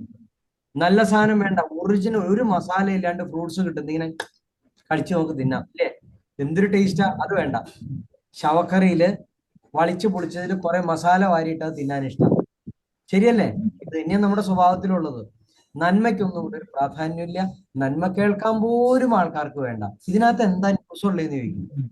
വഴിക്കുക നടക്കുന്നത് മുഴുവൻ ബ്രഹ്മജ്ഞാനിയാണോ? നിങ്ങൾക്കൊന്ന് കാണിച്ചു തരാം ഒരു ബ്രഹ്മജ്ഞാനിനെ വേറെ. മുഴുവൻ ഇന്ത്യയിൽ തപ്പിപ്പറക്കി നോക്കിക്കഴിഞ്ഞാൽ ഇങ്ങനെ കയ്യിലുണ്ടാവുന്ന ബ്രഹ്മജ്ഞാനിയെ പോലും കിട്ടില്ല. പക്ഷെ അത്തരം ന്യൂസ് ഭൂമിയിൽ നമുക്ക് കേൾക്കാനുമില്ല, കാണാനുമില്ല. അവർക്ക് എന്ത് കോൺട്രിബ്യൂട്ട് ചെയ്യാൻ പറ്റുന്നുള്ളതിനെ പറ്റി അവർ ചിന്തിക്കുന്ന പോലുമില്ല.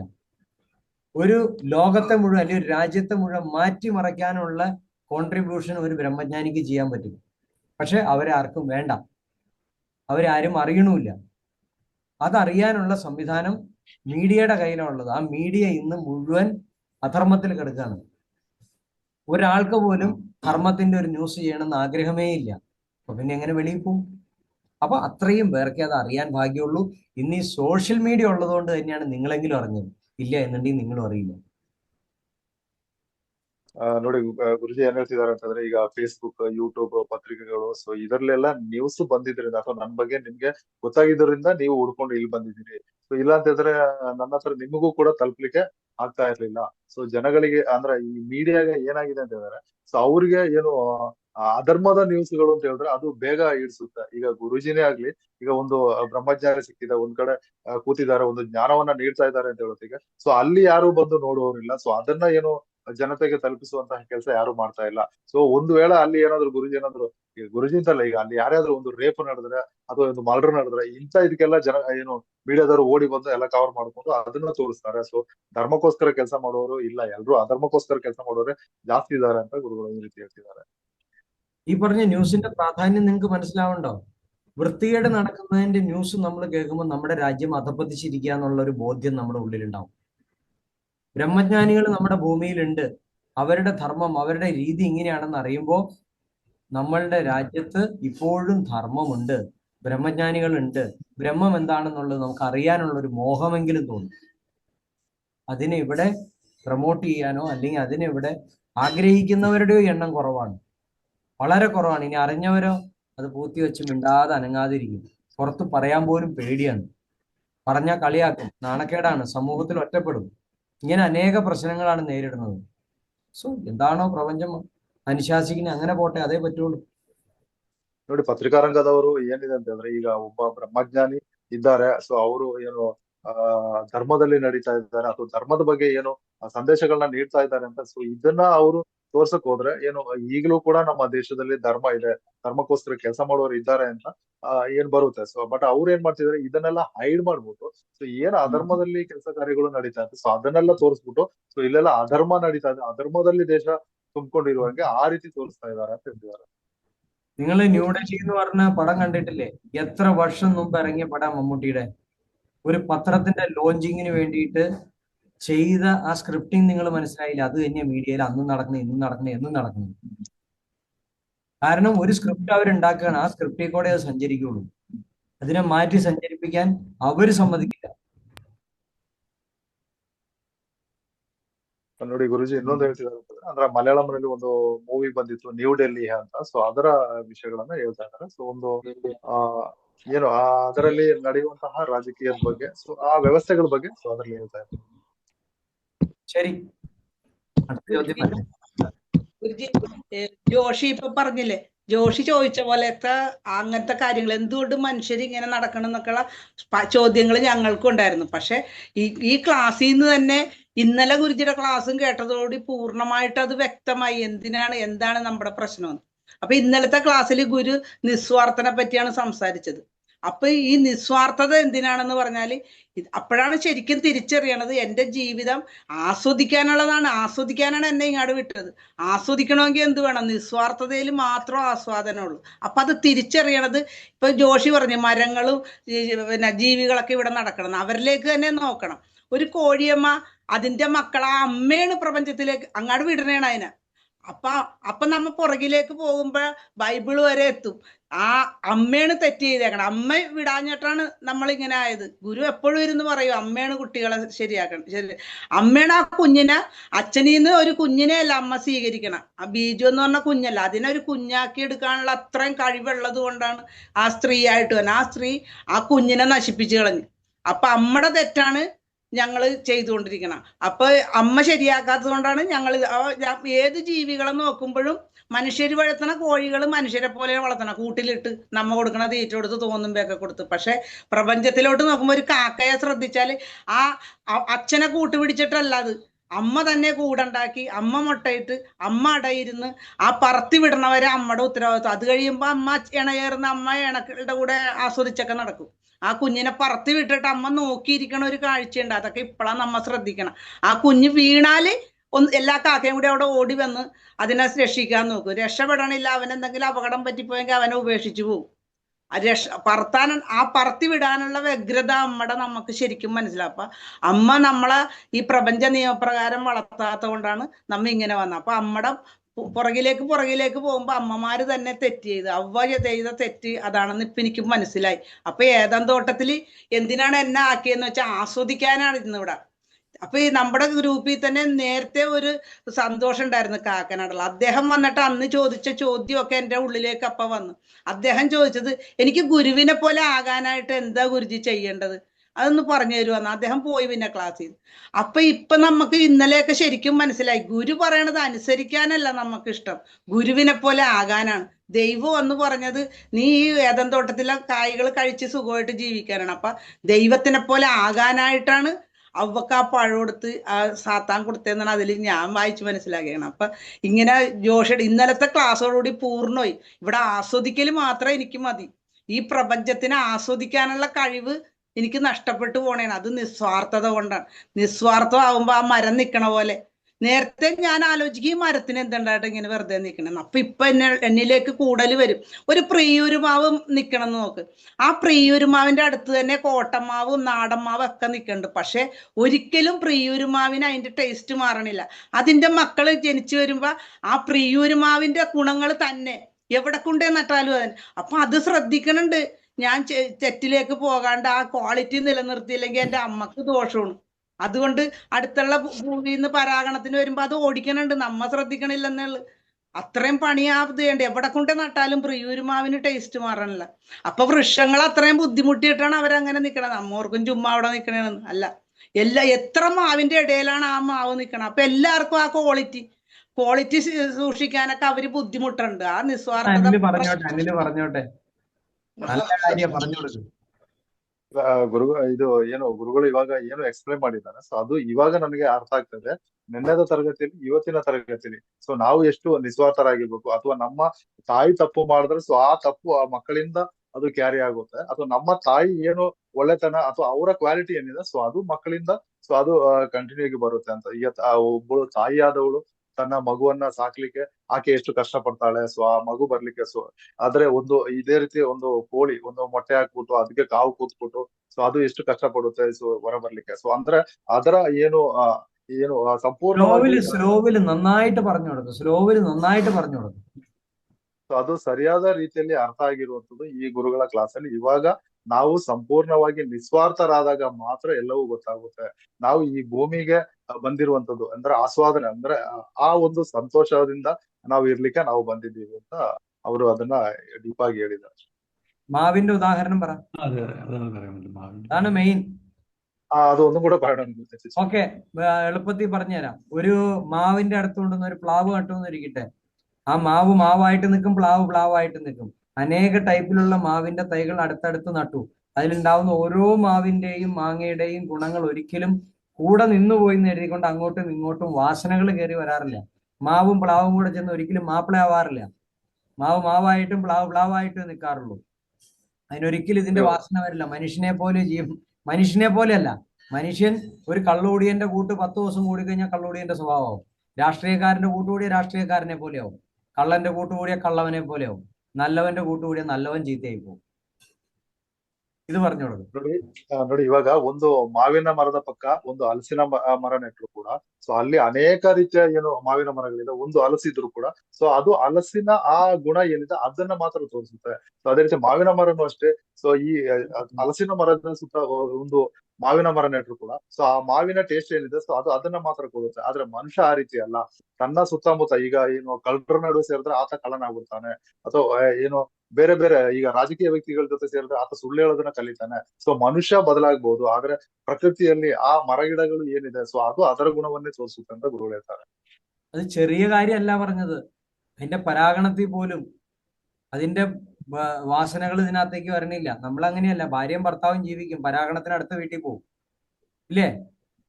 ഇതൊക്കെ വളരെ ഇമ്പോർട്ടന്റാ. പറഞ്ഞതിനകത്ത് എത്രയോ ഡെപ്ത് ഉള്ള കാര്യമാണെന്നറിയോ? അപ്പൊ ഈ ധർമ്മത്തിന്റെ രീതിക്ക് കൊണ്ടുകടന്നാൽ മാത്രമേ ധർമ്മം നിലനിൽക്കുള്ളൂ. അപ്പൊ അടുത്ത് നിൽക്കണ മാവിന് പ്ലാവിന്റെ ഒരു ക്വാളിറ്റിയും വരാത്തത് അവിടെ പരാഗണം നടത്തുന്ന ആരാണ്?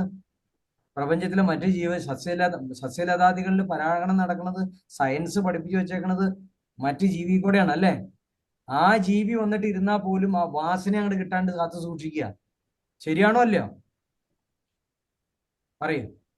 ನೋಡಿ, ಈಗ ಆ ಮರಗಳು ಈಗ ಏನು ಮಾವಾದ್ರೂ ಸರಿ, ಹಲಸಾದ್ರೂ ಸರಿ, ಅಲ್ಲಿ ಬೇರೆ ಯಾವ್ದಾದ್ರು ಸರಿ, ಸೊ ಅದರ ಏನು ಆ ಹಳೆಯ ಆ ವಾಸನೆ ಏನಿದೆ, ಸೊ ಅದನ್ನ ಮಾತ್ರ ಅದು ತೋರ್ಪಡಿಸುತ್ತೆ. ಈಗ ಮನುಷ್ಯರು ಏನ್ ಮಾಡ್ತಾರೆ, ಇಲ್ಲಿ ಮದುವೆ ಆದ್ರೂ ಕೂಡ, ಅಂದ್ರೆ ಈ ಪರಾಗ ಸ್ಪರ್ಶ ಅಂತ ಹೇಳ್ತೀವಲ್ಲ, ಸೊ ಅದೇ ರೀತಿ ಇಲ್ಲಿ ಮದುವೆ ಆದ್ರೂ ಕೂಡ ಮತ್ತೊಬ್ಬರ ಜೊತೆ ಹೋಗ್ಬಿಟ್ಟು ನಾವು ಅನುಭವಿಸ್ತೀವಿ. ಸೊ ಆದ್ರೆ ಇದಲ್ಲ, ಇದು ಈ ಪ್ರಕೃತಿ ಅಥವಾ ಸಸ್ಯ ಮರಗಿಡಗಳು ಏನಿದೆ, ಸೊ ಅದರ ಹಳೆಯ ಆ ವಾಸನೆ, ಅದು ಆ ಕ್ವಾಲಿಟಿ ಅದನ್ನ ಹಂಗೆ ಕಂಟಿನ್ಯೂ ಮಾಡ್ಕೊಂಡು ಹೋಗುತ್ತೆ. ಸೊ ಆದ್ರೆ ಮನುಷ್ಯ ಬದಲಾಗ್ತಾ ಇರ್ತಾನಂತ. ಅದು ತುಂಬಾ ಡೀಪ್ ಆದಂತ ವಿಚಾರ, ತುಂಬಾ ಡೆಪ್ತ್ ಅಲ್ಲಿ ಇರುವಂತ ವಿಚಾರ ಅಂತ ಹೇಳ್ತಿದ್ದಾರೆ. ഗുരുജി അടുത്ത വരട്ടെ. ഗുരുജി ഇത്രയും കൂടി ഉണ്ട് അതിൽ. പറഞ്ഞോ. നമുക്കിപ്പോ ഒരു തേക്കും തടിയാ, ഏത് വൃക്ഷം വേണമെങ്കിലും ധൈര്യമായിട്ട് പോയി തേക്കും തടി മുറിക്കാം. നാളെ നോക്കുമ്പോ തേക്കും പ്ലാവും കൂടി ചേർന്ന തടിയല്ല. അപ്പൊ നിസ്വാർത്ഥത എന്ന് പറയുമ്പോ ഇപ്പൊ നമ്മൾ തന്നെ എല്ലാരും പറയുമ്പോ ഓർക്കണം, അവിടെ വെറുതെ ഇരുന്നേച്ചാൽ അത് ജോലിക്കും പോകണ്ട പണിക്കും പോകണ്ട എന്നല്ല നിസ്വാർത്ഥത. ഉത്തരവാദിത്വം കൂടുതൽ എനിക്കിവിടെ നിലനിർത്താനുള്ള ഉത്തരവാദിത്വം എന്റെ തന്നെയാണ്. ഞാൻ ഉത്തരവാദിത്വം കൂടുതൽ എടുക്കണം എന്റെ നിലനിൽപ്പിന് വേണ്ടി. അതെനിക്ക് നിസ്വാർത്ഥത എന്ന് പറയുമ്പോ ഈ വൃക്ഷങ്ങളെ ശ്രദ്ധിക്കുമ്പോഴാണ് അത് ശരിക്കും മനസ്സിലാകണത്. ഇത്രയും ചെടികളുടെ അതെന്തൊരു ബ്യൂട്ടിയാണെന്ന്. അപ്പൊ ഇതാണ് ആസ്വദിക്കല്. അപ്പൊ ഈ ആസ്വാദനം നമ്മളിലേക്ക് വരുമ്പോഴാണ് ഈ പ്രപഞ്ചത്തിനെ ആസ്വദിക്കാൻ തന്നെയാണ് നമ്മളെ വിട്ടതെന്ന് നമുക്ക് തിരിച്ചറിയണത്. ഈ ആസ്വാദനം വന്നത് ഈ മെഡിറ്റേഷനിലൂടെ നിസ്വാർത്ഥമാവുമ്പോഴാണ് ഓരോ വൃക്ഷങ്ങളും. അപ്പൊ അതിനോട് ഇഷ്ടം തോന്നും. ഇത്ര പ്രയത്നിച്ചിട്ടാണ് അവൾ ഇങ്ങനെ നിൽക്കണത്, അവക്കടെ ക്വാളിറ്റി. നമ്മ എന്തൊക്കെ സാധനം അതിന്റെ ചോട്ടിൽ കൊണ്ടിടും, എന്നിട്ട് അതിന്റെ ഒന്നും സ്വാദ് എടുക്കാതെ ആ വരിക്കച്ചക്ക ആ സ്വാദ് തന്നെ എനിക്ക് തന്നെ ഉണ്ടല്ലോ. അപ്പൊ എനിക്ക് ദിവസവും പലവിധ കാര്യങ്ങൾ ഇവിടുന്ന് പഠിക്കാനുണ്ട്. ഇതാണ് ആസ്വാദനം. ഈ ആസ്വദിച്ച് നിൽക്കാനാണ് എന്നെ ഇങ്ങോട്ട് വിട്ടതെന്ന് അപ്പൊ തിരിച്ചറിയും. തല്ലുപിടിക്കാനും കേസ് പറയാൻ പോകാനൊന്നും അല്ല. അത് മറ്റു മൃഗങ്ങളൊന്നും അതിന് പോണൂല്ല. ഇത്രേ ഉള്ളൂ ഗുരുജി. സന്തോഷം. നമസ്തേ നമസ്തേ ഗുരുജി. ഒരു മിനിറ്റ് അനിലൊന്ന് പറയട്ടെ. ಅಂದ್ರೆ ಆಸ್ವಾದನೆ ಹೇಗೆ ಅಂತ ಹೇಳಿದ್ರೆ, ಈಗ ಒಂದು ಮರದ ಕೆಳಗಡೆ ಸೊ ಬೇರೆ ಬೇರೆ ವಸ್ತುಗಳನ್ನ ಏನೇ ತಗೊಂಡೋಗಿ ಹಾಕಿದ್ರು ಕೂಡ, ಸೊ ಆ ಮರದ ಕ್ವಾಲಿಟಿ, ಆ ಟೇಸ್ಟ್ ಏನಿದೆ, ಈಗ ಫಾರ್ ಎಕ್ಸಾಂಪಲ್ ಈಗ ಹಲಸಿನ ಮರ ಆದ್ರೂ ಕೂಡ, ಸೊ ಅದರ ಟೇಸ್ಟ್ ಏನಿದೆ, ಸೊ ಅದನ್ನೇ ಕೊಡುತ್ತೆ. ಸೊ ನಾವು ಅಂದ್ರೆ ಅದು ನೆಲೆ ನಿಲ್ಲೋದಕ್ಕೆ ಅದು ಇಷ್ಟು ಕಷ್ಟಪಡುತ್ತೆ ಅಂತ ಸೊ ಇದರಲ್ಲಿ ಹೇಳ್ತಿದ್ದಾರೆ. ಈಗ ಮನುಷ್ಯ ಕೂಡ ಅಷ್ಟೇ, ಆತನ ತನ್ನ ನೆಲೆಗಾಗಿ ಅಥವಾ ಆತ ಧರ್ಮದಲ್ಲಿ ಇರ್ಲಿಕ್ಕಾಗಿ ಆತ ಎಷ್ಟು ಕಷ್ಟ ಪಡ್ಬೇಕಾಗುತ್ತೆ ಅಂತ ಅದ್ರ ಬಗ್ಗೆ ಸೊ ಈ ರೀತಿಯಾಗಿ ಹೇಳಿದ್ದಾರೆ ಅವರು. ഇനി ക്ലാസ്സിലിരിക്കുന്ന മറ്റൊരു സമൂഹം കാണും, ഈ തലയും ചൊറിഞ്ഞ് വെറുതെ അങ്ങോട്ടും ഇങ്ങോട്ടും നോക്കിയിട്ട് ഈ കാലത്തെ എന്നേ വരിക്കച്ചക്കയുടെ കാര്യം പറഞ്ഞേക്ക്, എനിക്ക് ആത്മീയതയുടെ ഒരു സാധനം കേട്ടില്ല. ഇതിങ്ങനെ ഇരിക്കുന്ന ഒരു കൂട്ടം ആൾക്കാരും ഉണ്ട്. അങ്ങനെ ഇരിക്കുന്നതുകൊണ്ട് ഒന്നും നേടൂല. ഇന്ന് അനില ചേച്ചി പറഞ്ഞ ഓരോ കാര്യവും ചെറിയ കാര്യങ്ങളല്ല, വളരെ എന്താ പറഞ്ഞ അർത്ഥവത്തായിട്ടുള്ള കാര്യങ്ങളാണ്. നിങ്ങൾക്ക് കണ്ടമാനം ചിന്തിക്കാനുള്ള കാര്യങ്ങളുണ്ട്. ആ ചേച്ചി നിങ്ങളെ പോലെ സാമാന്യമായിട്ട് വന്നിരുന്ന വ്യക്തിയാണ്. ഒരറിവ് ആ ചേച്ചി കാര്യമായിട്ടുണ്ടായിരുന്നില്ല. ഇവിടെ ഇരുന്ന് നിരന്തരം കേട്ട് കേട്ട് കേട്ട് മനസ്സിലാക്കി അത് മനനം ചെയ്തുകൊണ്ടിരിക്കുക, അനുഭവിക്കുകയോടും ചെയ്യാം മെഡിറ്റേഷനിൽ. ഇനി അത് ഉള്ളിൽ നിന്ന് പോകില്ല. ഇതാണ് ജ്ഞാനമായിട്ട് മാറുന്നത്. ജ്ഞാനം ആ ചേച്ചിക്ക് വന്നിട്ടില്ല എന്നുണ്ടെങ്കിൽ ഈ ചേച്ചിക്ക് ഈ ഉദാഹരണങ്ങൾ ഇങ്ങനെ പറയാൻ പറ്റില്ല. കറക്റ്റ് അല്ലേ പറഞ്ഞത്? മരത്തിന്റെ ചോട്ടിൽ നമ്മൾ കണ്ണി കണ്ടതൊക്കെ കൊണ്ടുപോയിടുകയാണ്. അതിന്റെ ഒരു ക്വാളിറ്റി അതിന് വന്നില്ല. അല്ലാണ്ട് എവിടെയെങ്കിലും ബുദ്ധിഹീനരായിട്ടുള്ള ചില ആത്മീയ പ്രഭാഷണത്തിൽ ഞാൻ കേട്ടിട്ടുണ്ട്. എന്താണ് നമ്മുടെ ആരുടെയാണ്, പട്ടിയുടെ എക്സും പട്ടിയുടെ വൈയുമാണ് വെളുത്തുള്ളിയും സവാള ഉള്ളി. ഇനി അല്ലെങ്കിൽ നമ്മുടെ അസുരന്മാരുടെ മലം കൊണ്ട് സൃഷ്ടിക്കപ്പെട്ടതാണ് ഉള്ളികൾ, അതുകൊണ്ടാണ് ദുർഗന്ധം വരണേ. ഇങ്ങനെയൊക്കെ ചെന്ന് ഈ ആത്മീയതയുടെ പ്രഭാഷണങ്ങളിൽ ഞാൻ കേട്ടിട്ടുണ്ട്. ഇതൊക്കെ വെറും പൊട്ടത്തരങ്ങളാണ്. ഇങ്ങനെയൊന്നും അല്ല ഉണ്ടാവണത്. ശരി. നമസ്തേ ഗുരുജി. ಇದು പറഞ്ഞിട്ട് ಅನಿಲ್ ನೋಡಿ ಗುರುಜಿ, ಇನ್ನೊಂದೇನಂತಾರೆ, ಈಗ ತರಗತಿಯಲ್ಲಿ ನಾವು ತಲೆ ಕೆರ್ಕೊಂಡು ಸೊ ಈಗ ಈ ಮರಗಿಡಗಳ ಬಗ್ಗೆ ಎಲ್ಲ ಹೇಳಿದ್ದಾರೆ, ಆಧ್ಯಾತ್ಮದ ಬಗ್ಗೆ ಇಲ್ಲಿ ಏನು ಹೇಳಿಲ್ಲ ಅಂತ ಹೇಳ್ಬಿಟ್ಟು ಸೊ ಆ ರೀತಿ ಹೇಳೋರು ಇರ್ತಾರೆ. ಸೊ ಇಲ್ಲಿ ಆಧ್ಯಾತ್ಮದ ನನಗೆ ಏನು ನಾಲೆಡ್ಜ್ ಸಿಕ್ಕಿಲ್ಲ ಅಂತ ಹೇಳೋರು ಇರ್ತಾರೆ. ಸೊ ನಾವು ಒಂದೊಂದು ವಿಷಯನು ಇಲ್ಲಿ ಏನು ಹೇಳ್ತಾರೆ, ಈಗ ಅಲ್ಲಿ ಆ ಮೇಡಮ್ ಅವರು ಆ ಮರಗಿಡಗಳ ಬಗ್ಗೆ, ಅದು ಏನು ಆಸ್ವಾದ, ಅದರ ಸ್ವಾದದ ಬಗ್ಗೆ ಅಥವಾ ಅದರ ವಾಸನದಿಂದ ಯಾವ ರೀತಿ ಬರುತ್ತೆ ಅಂತ ಅದನ್ನ ಹೇಳಿದ್ದಾರೆ. ಸೊ ಅದನ್ನ ಒಂದೊಂದು ಪಾಯಿಂಟ್ ಕೂಡ ನಾವು ಅರ್ಥ ಮಾಡ್ಕೋಬೇಕು. ಸ್ಟಾರ್ಟಿಂಗ್ ನಲ್ಲಿ ತರಗತಿಯಲ್ಲಿ ಕೂತಾಗ ಆ ಮೇಡಮ್ ಅವ್ರಿಗೆ, ಈಗ ಅನಿಲ ಅವರು ಹೇಳಿದ್ದಾರೆ, ಸೊ ಅವ್ರಿಗೂ ಕೂಡ ಅಷ್ಟೊಂದು ಜ್ಞಾನ ಇರ್ಲಿಲ್ಲ. ಅವರು ಕೇಳ್ತಾ ಅದನ್ನ ಸರಿಯಾದ ರೀತಿಲಿ ಅರ್ಥ ಮಾಡ್ಕೊಂಡು ಸೊ ಇಷ್ಟೊಂದು ಡೆಪ್ತ್ ಆಗಿ ಅವ್ರು ಎಕ್ಸ್ಪ್ಲೈನ್ ಮಾಡ್ಬೇಕು ಅಂತ ಹೇಳಿದ್ರೆ ಅವರಿಗೆ ಆ ಜ್ಞಾನ ಸಿಕ್ಕಿದೆ.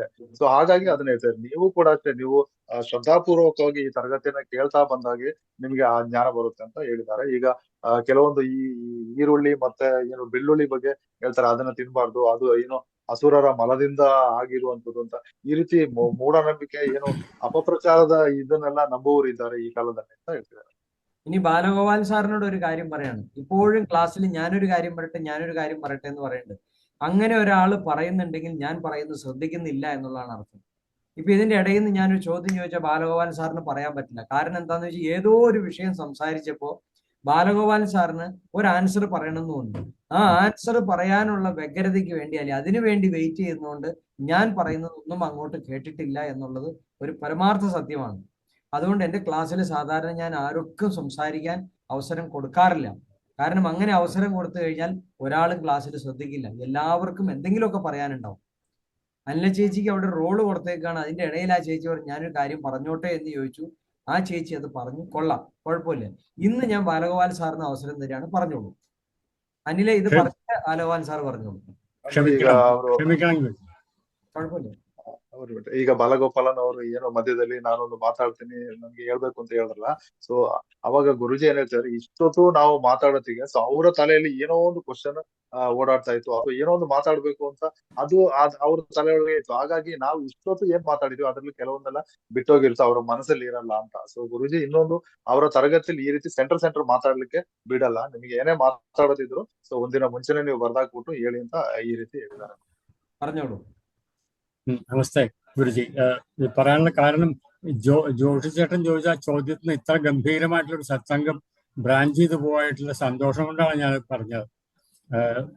അതിഗംഭീരമായിട്ടുള്ള ഒരു ബ്രാഞ്ച് ചെയ്ത് പോയി സബ്ജക്റ്റ്. ഞാൻ ആ സബ്ജക്റ്റ് നിൽക്കുകയാണെങ്കിലും ഞാൻ എനിക്ക് ഈ പ്രപഞ്ച സൃഷ്ടിയെ പറ്റിയിട്ടാണ് അദ്ദേഹം സംശയം ചോദിച്ചത് അങ്ങയോട്.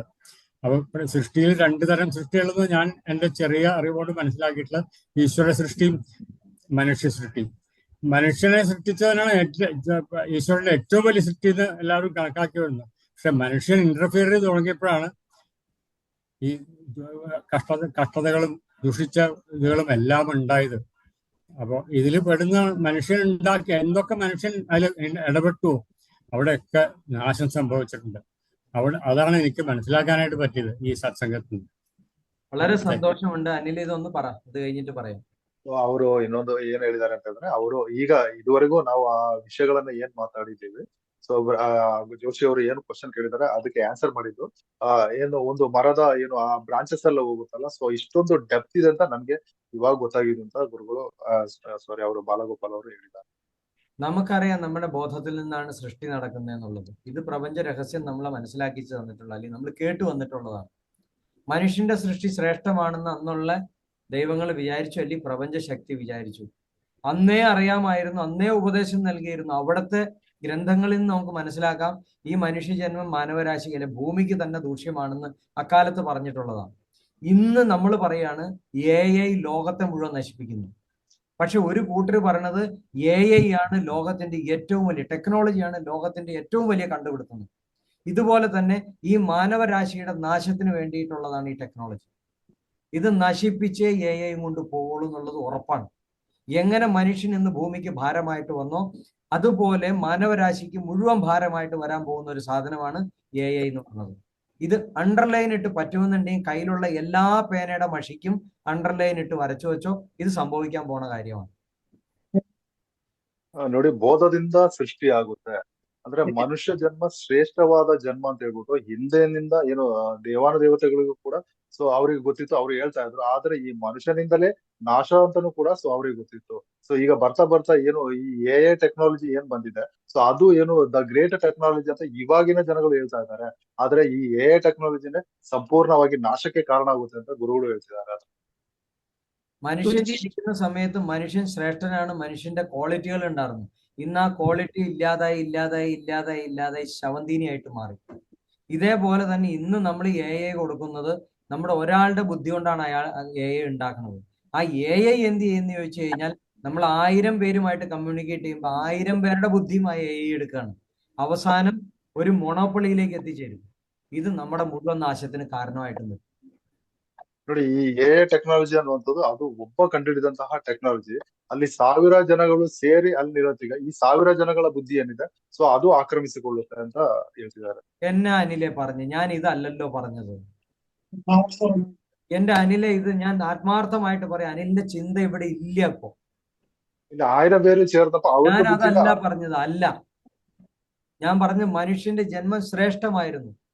മനുഷ്യ ജന്മത്തില് മനുഷ്യന് ചിന്തകൾ കൊണ്ട് അത്രമാത്രം പവർ ഉണ്ടായിരുന്നു, ഭയങ്കര മെമ്മറി ഉണ്ടായിരുന്നു, ഭയങ്കര ക്വാളിറ്റി ഉണ്ടായിരുന്നു. ഇന്നത് വന്ന് വന്ന് വന്ന് മനുഷ്യനൊരു ക്വാളിറ്റി ഇല്ലാണ്ടായി. ഇതേപോലെ ഇന്ന് മനുഷ്യന്റെ ഒരാളുടെ ബുദ്ധി കൊണ്ടാണ് ഒരു AI, ഒരു റോബോട്ടിക് സാധനം ഉണ്ടാക്കുന്നത്. ഈ AI എന്ത് ചെയ്യും? ഈ കാണുന്ന 1000 പേരുടെ ബുദ്ധി കൊണ്ട് അവരുടെ കൂടെ ഇടപഴകി ഈ 1000 പേരുടെ ബുദ്ധി അത് അക്യുമുലേറ്റ് ചെയ്ത് അവൻ പിന്നീട് സൂപ്പർ പവർ ആയിട്ട് വരും. ഇത് മാനവരാശിയുടെ നാശത്തിനായിട്ട് വരുന്ന ഞാൻ പറഞ്ഞത്.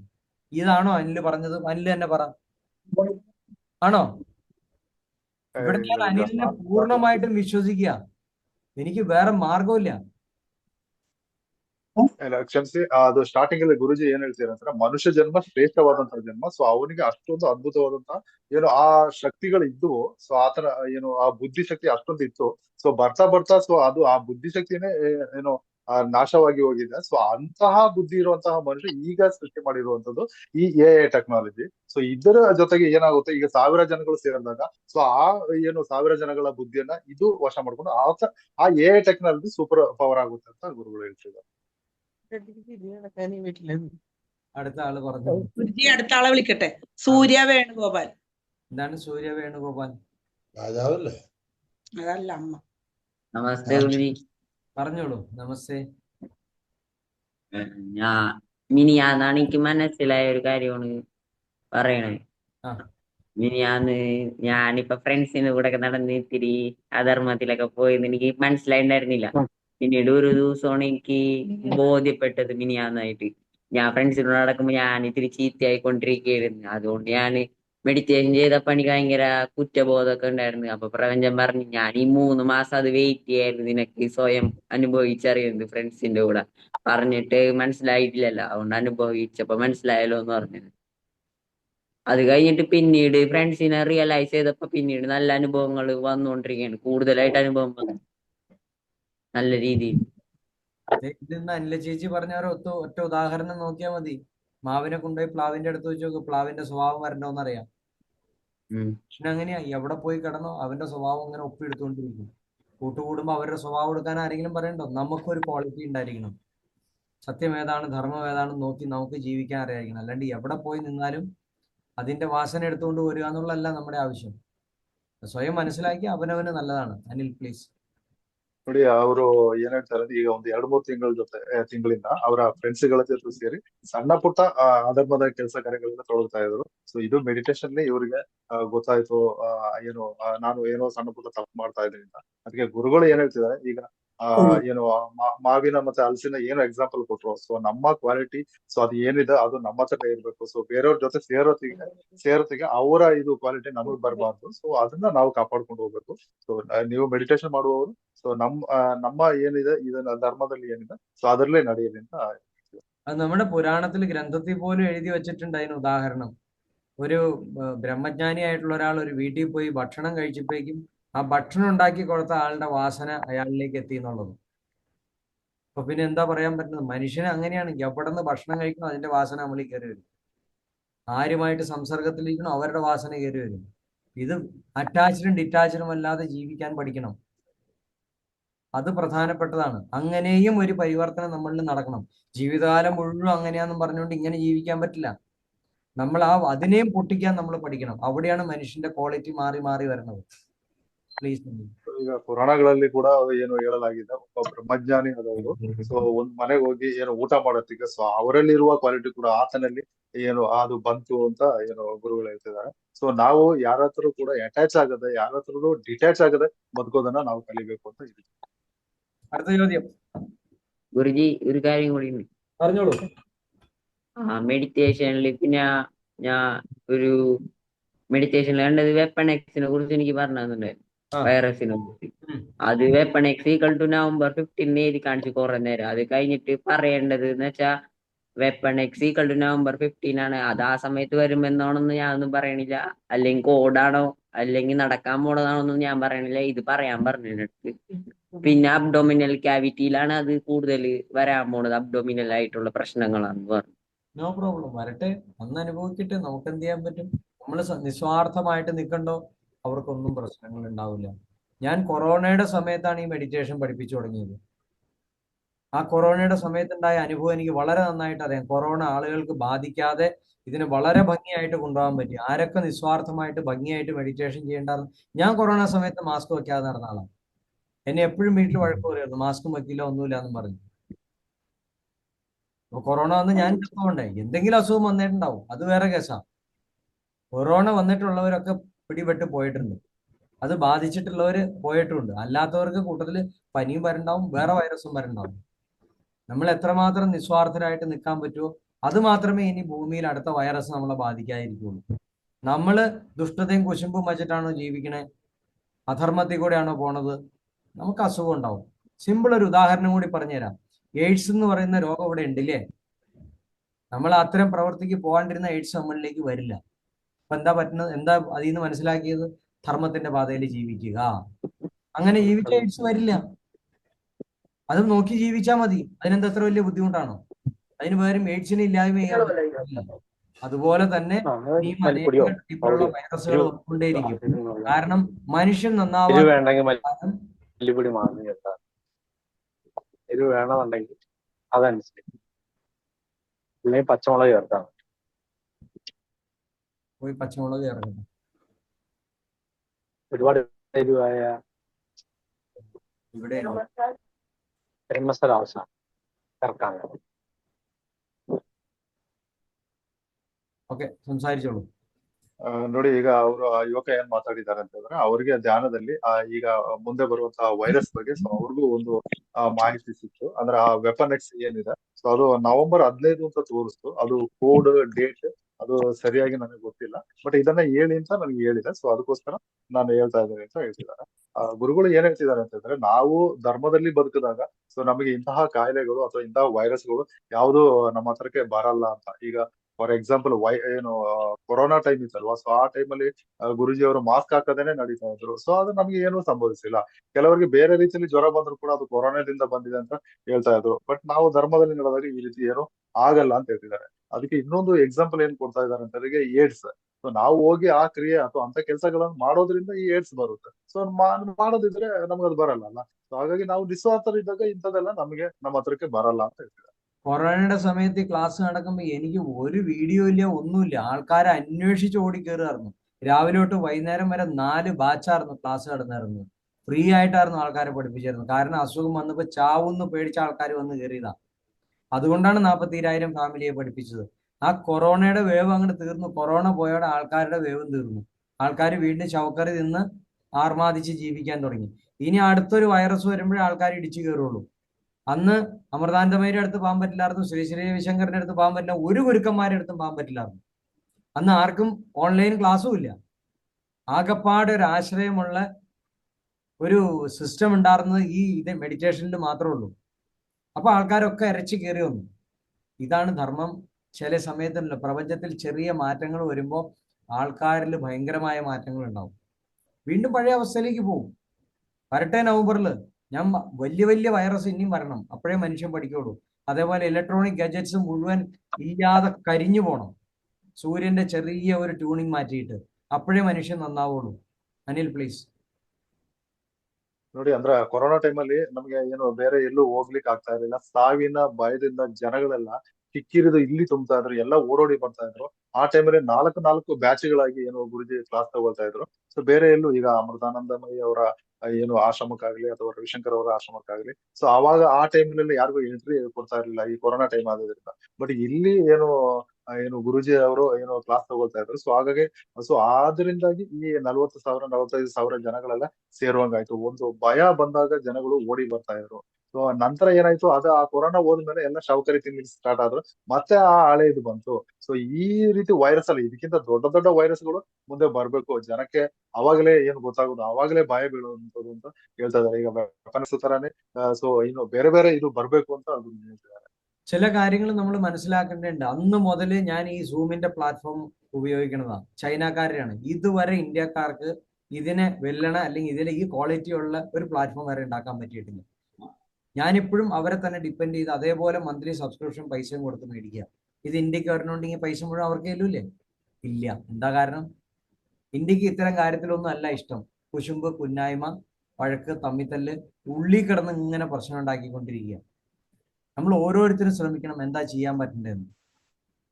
നമ്മുടെ റിസർച്ച് പോണത് ആ വഴിക്കാണ്.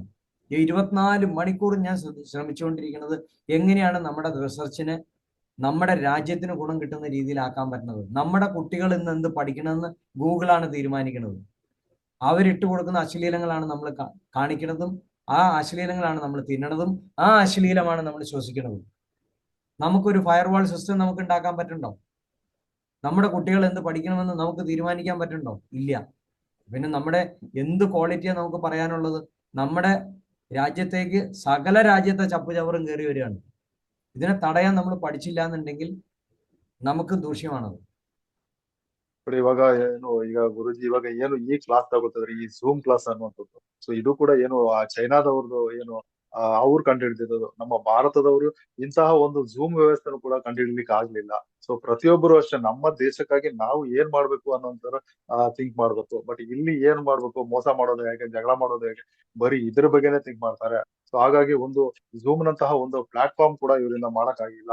ನಮ್ಮ ಮಕ್ಕಳು ಯಾವ ರೀತಿ ಬೆಳಿಬೇಕು, ಏನ್ ಮಾಡ್ಬೇಕು ಅಂತ ಹೇಳಿ ಸೊ ಗೂಗಲ್ ಡಿಸೈಡ್ ಮಾಡುತ್ತೆ. ಸೊ ಆ ಹಂತಕ್ಕೆ ನಾವು ತಲುಪಿಟ್ಟಿದ್ದೀವಿ. ಸರಿಯಾಗಿ ಒಂದು ಫೈರ್ ವಾಲ್ ನಾವು ಸರಿ ಮಾಡ್ಲಿಕ್ಕೆ ಆಗ್ಲಿಲ್ಲ ಅಂತ ಹೇಳ್ತಿದ್ದಾರೆ. ഇതിനേക്കാൾ നല്ല പ്ലാറ്റ്ഫോം ആർക്കെങ്കിലും ഇന്ത്യൻ പ്ലാറ്റ്ഫോം അറിയാമെങ്കിൽ എനിക്കൊന്ന് ഷെയർ ചെയ്തതാ. ഞാനൊന്ന് നോക്കാൻ വേണ്ടിയിട്ട്. എനിക്കറിയില്ല, ഞാൻ തപ്പി നോക്കിയിട്ട് കണ്ടിട്ടില്ല. Thank you. അപ്പൊ അടുത്ത ക്വസ്റ്റ്യൻ വരട്ടെ. അടുത്തത് വിഷ്ണു വിജയൻ. വിഷ്ണു വിജയൻ പറഞ്ഞോളൂ. നമസ്തേ ഗുരുജി. പറഞ്ഞോളൂ. നമസ്തേ. മെഡിറ്റേഷൻ സ്റ്റാർട്ട് ചെയ്തപ്പോ അധികം കഴിഞ്ഞ തവണത്തെ പോലത്തെ ഒരു ഫീലിംഗ് ഒന്നും ആയിരുന്നില്ല ഗുരുജി. അപ്പോ എനിക്ക് ബ്ലറായിരുന്നു, എല്ലാം കാണുന്നതൊക്കെ ഒരു ബ്ലർ പോലെ ഫീൽ ചെയ്തു. അപ്പോ എനിക്ക് ഞാൻ നിനക്കൊന്നും പറഞ്ഞു തരില്ല എന്നുള്ള ഒന്ന് പറഞ്ഞു ഗുരു പറഞ്ഞായിരുന്നു. അപ്പോ ഏത് ഗുരു പറഞ്ഞു? അല്ല, ഒരു പ്രകാശം പോലെ ആയിരുന്നു ഔട്ട്ലൈൻ. ഗുരുജി പോലെ അങ്ങനെ ഒരു ഇതുപോലെ തോന്നി. വ്യക്തമായിട്ട് പറഞ്ഞു എന്താണോ ഉള്ളിലുള്ളത്, വ്യക്തമായിട്ട് പറഞ്ഞു. നമ്മള് വെമ്പല് കൊള്ളണ്ട, കൃത്യമായിട്ട് ക്ലീൻ ആയിട്ട് പറഞ്ഞു. ಅನಿಲೆ ಒಂದು പറയട്ടെ. ನೋಡಿ, ಅವರು ಮತ್ತೆ ಮೆಡಿಟೇಷನ್ ಸ್ಟಾರ್ಟ್ ಮಾಡಿದಾಗ ಈ ಹಳೆ ತರ ಏನೋ ದೃಶ್ಯಗಳೆಲ್ಲ ಕಾಣಿಸ್ತಾ ಇರಲಿಲ್ಲ. ಇವಾಗ ಎಲ್ಲವೂ ಬ್ಲರ್ ಆಗಿ ಕಾಣ್ತಾ ಇದೆ. ಸೊ ಗುರುಗಳು ಬಂದು ಮಾತಾಡುವಂಗ ಅನಿಸ್ತಾ ಇದೆ, ಅದು ಅವ್ರಿಗೆ ಕ್ಲಿಯರ್ ಆಗ್ತಾ ಇಲ್ಲ ಅಂತ ಅವ್ರು ಹೇಳ್ತಿದ್ದಾರೆ. പറഞ്ഞോളൂ. സൂര്യഭഗവാന്റെ ഉള്ളിലേക്ക് എത്തപ്പെടുകയും ഒരു മാഗ്മ രൂപത്തിലുള്ള ഒരു ജ്വാല അതുപോലെ കണ്ടു. കയ്യില് ഞാൻ ആ മാഗ്മ എടുത്തപ്പോ അത് ഒഴുകി വീഴുന്നത് പോലെ, ഇരുമ്പ് ഉരുകി വീഴുന്നത് പോലെ കണ്ടു. കൈകളിൽ നോക്കിയപ്പോ തരി പോലെ കുഞ്ഞു തരികള്, അത് പരബ്രഹ്മത്തിന്റെ ചെറിയ തരികൾ പോലെ കണ്ടു. എന്നിട്ട് എന്റെ രുദ്രാക്ഷമാല ഊരി മേടിച്ചിട്ട് ഉള്ളിലേക്ക് അങ്ങ് കൊണ്ടുപോയി. അപ്പൊ ആ ഒരു സൺ മെഡിറ്റേഷനിൽ ഫുള്ള് ഇങ്ങനെ ഒരു വിവിഡായിട്ടുള്ള ബ്ലർ ആയതുകൊണ്ട് നല്ല വിഷമം ഉണ്ടായിരുന്നു ഗുരുജി.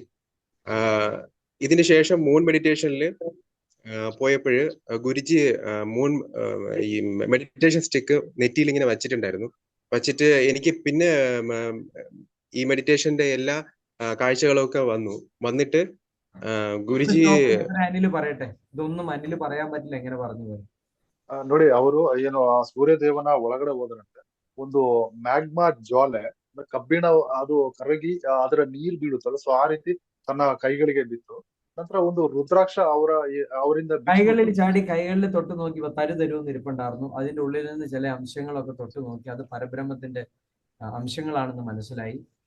പ്രപഞ്ചം രുദ്രാക്ഷമാല ഊരിയെടുത്തുകൊണ്ട് സൂര്യനകത്തേക്ക് പോയി. ಸೊ ಆ ಕೈಗಳಲ್ಲಿ ಬಿದ್ದಂತ ನೀರು ಏನು ಸ್ವಲ್ಪ ತರಿ ಆ ರೀತಿ ಇತ್ತು. ಸೊ ಅದು ಏನೋ ಪರಬ್ರಹ್ಮದ ಅಂಶಗಳು ಅಂತ ಅವರಿಗೆ ಗೊತ್ತಾಯ್ತು. ನಂತರ ಬ್ರಹ್ಮಾಂಡ ಅಂದ್ರೆ ರುದ್ರಾಕ್ಷವನ್ನ ಬಿಚ್ಚಿ ಅವರನ್ನ ಒಳಗಡೆ കർಕೊಂಡು ಹೋಗ್ತಾರೆ. ഗുരുജി എന്നെ വിളിച്ചോണ്ട് പോയപ്പോ ഞാൻ ഗുരുജിയുടെ അടുത്ത് ഒരുപാട് ക്ഷമ പറഞ്ഞു. ഗുരുജി, ഞാൻ എന്തെങ്കിലും തെറ്റ് ചെയ്തിട്ടുണ്ടെങ്കിൽ എന്നോട് പൊറുക്കണമേ എന്ന് പറഞ്ഞു. ഗുരുജി ഇതൊന്നും കേൾക്കാതെ ചിരിച്ചുകൊണ്ട് വിളിച്ച് സമുദ്രത്തിന്റെ ഉള്ളിലേക്ക് കൊണ്ടുപോയി. എന്നിട്ട് ബർമുഡ ട്രയാങ്കിൾ എന്ന് പറഞ്ഞു. എന്നിട്ട് ആ ഒരു തുരങ്കത്തിന് ഉള്ളില് ഒരുപാട് തുരങ്കങ്ങൾ കണ്ടു. അത് മനുഷ്യനിർമ്മിതമാണ്. ഈ ബർമുഡ ട്രയാങ്കിളിൽ നടക്കുന്ന കാര്യങ്ങളൊക്കെ പുറം ലോകം ആ ഒരു ഏരിയയിൽ അധികം കോൺസെൻട്രേഷൻ ചെയ്യാതിരിക്കാൻ വേണ്ടി അമേരിക്ക തന്നെ അത് ചെയ്തിരിക്കുകയാണ്. അവിടെ എന്തൊക്കെയോ ആക്ടിവിറ്റീസ് നടക്കുന്നുണ്ട്.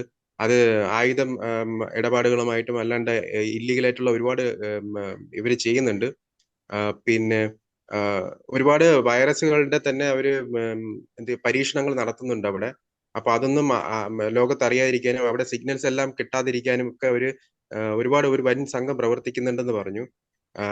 ഈ പ്ലെയിൻസ് എല്ലാം ക്രാഷ് ആവുന്നത് ഈ സിഗ്നൽസ് കിട്ടാതെ വരുന്നതും പിന്നെ കപ്പലിനെ എക്സ്റ്റേണൽ ആയിട്ടുള്ള ഫോഴ്സ് വെച്ചിട്ട് അവര് ആക്രമിച്ച് ഈ നശിച്ചുപോയ പ്ലെയിൻസിന്റെയും ഈ അവശിഷ്ടങ്ങളെല്ലാം അവരുടെ കയ്യിൽ തന്നെ ഉണ്ട്. പക്ഷെ അത് പുറം ലോകത്ത് അറിയിച്ചിട്ടില്ല എന്നുള്ള രീതിയിൽ പറഞ്ഞു.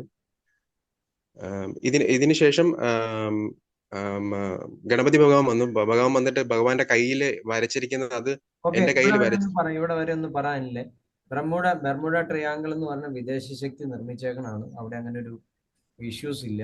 അവിടെ പല രഹസ്യങ്ങളായിട്ടുള്ള അതായത് ലോകത്തിന് വേണ്ടിയിട്ടുള്ള പല ലോകവിരുദ്ധ പ്രവർത്തനത്തിന് വേണ്ടിയിട്ടുള്ള പല കാര്യങ്ങളും അവിടെ ക്രിയേറ്റ് ചെയ്യുകയാണ്. അങ്ങോട്ടേക്ക് ആരും ചെല്ലാതിരിക്കാൻ വേണ്ടി ആർട്ടിഫിഷ്യലായിട്ട് ജനങ്ങളെ ബോധ്യപ്പെടുത്താൻ വേണ്ടിയിട്ട് വച്ചിരിക്കുന്ന ഒരു പേരാണ് ബർമുഡ ട്രയാങ്കിൾ. അങ്ങോട്ട് ആരും പോകില്ല. അതുകൊണ്ട് തന്നെ പോയാൽ തന്നെ അവിടെ നിന്ന് ಆരും ತಿರುಚಿ ಬರಲಿಲ್ಲ.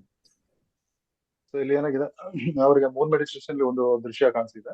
ಸೊ ಗುರುಜಿ ಜೊತೆ ಏನೋ ಹೋಗುವಂತಹ ಒಂದು ದೃಶ್ಯ. ಅವರು ಅವಾಗ ಏನೋ ಒಂದು ದುಃಖದಲ್ಲಿ ಇದ್ರು. ಸೊ ಅವಾಗ ಹೇಳ್ತಾ ಇದ್ರು, ಏನೋ ಅಂದ್ರು ನನ್ನಿಂದ ತಪ್ಪಾದ್ರೆ ಕ್ಷಮಿಸ್ಬಿಡಿ ಅನ್ನುವಂತ ರೀತಿಯಲ್ಲಿ ಅವ್ರು ಕೇಳ್ಕೊಂಡು ಅವಾಗ ಗುರುಜಿ ಅವರನ್ನ ಏನೋ ಈ ಬರ್ಮುಡಾ ಟ್ರಯಾಂಗಲ್ ಹತ್ರ ಕರ್ಕೊಂಡು ಹೋದ್ರು ಅಂತ. ಅಲ್ಲಿ ಬರ್ಮುಡಾ ಟ್ರಯಾಂಗಲ್ ರಹಸ್ಯ ಏನಿದೆ ಅಂತ ಹೇಳಿದ್ರೆ, ಸೊ ಈ ಅಮೆರಿಕದಂತಹ ಕೆಲವು ದೇಶಗಳು ಅಲ್ಲಿ ಇಲ್ಲೀಗಲ್ ಆಕ್ಟಿವಿಟೀಸ್ ನಡೀತಾ ಇದೆ.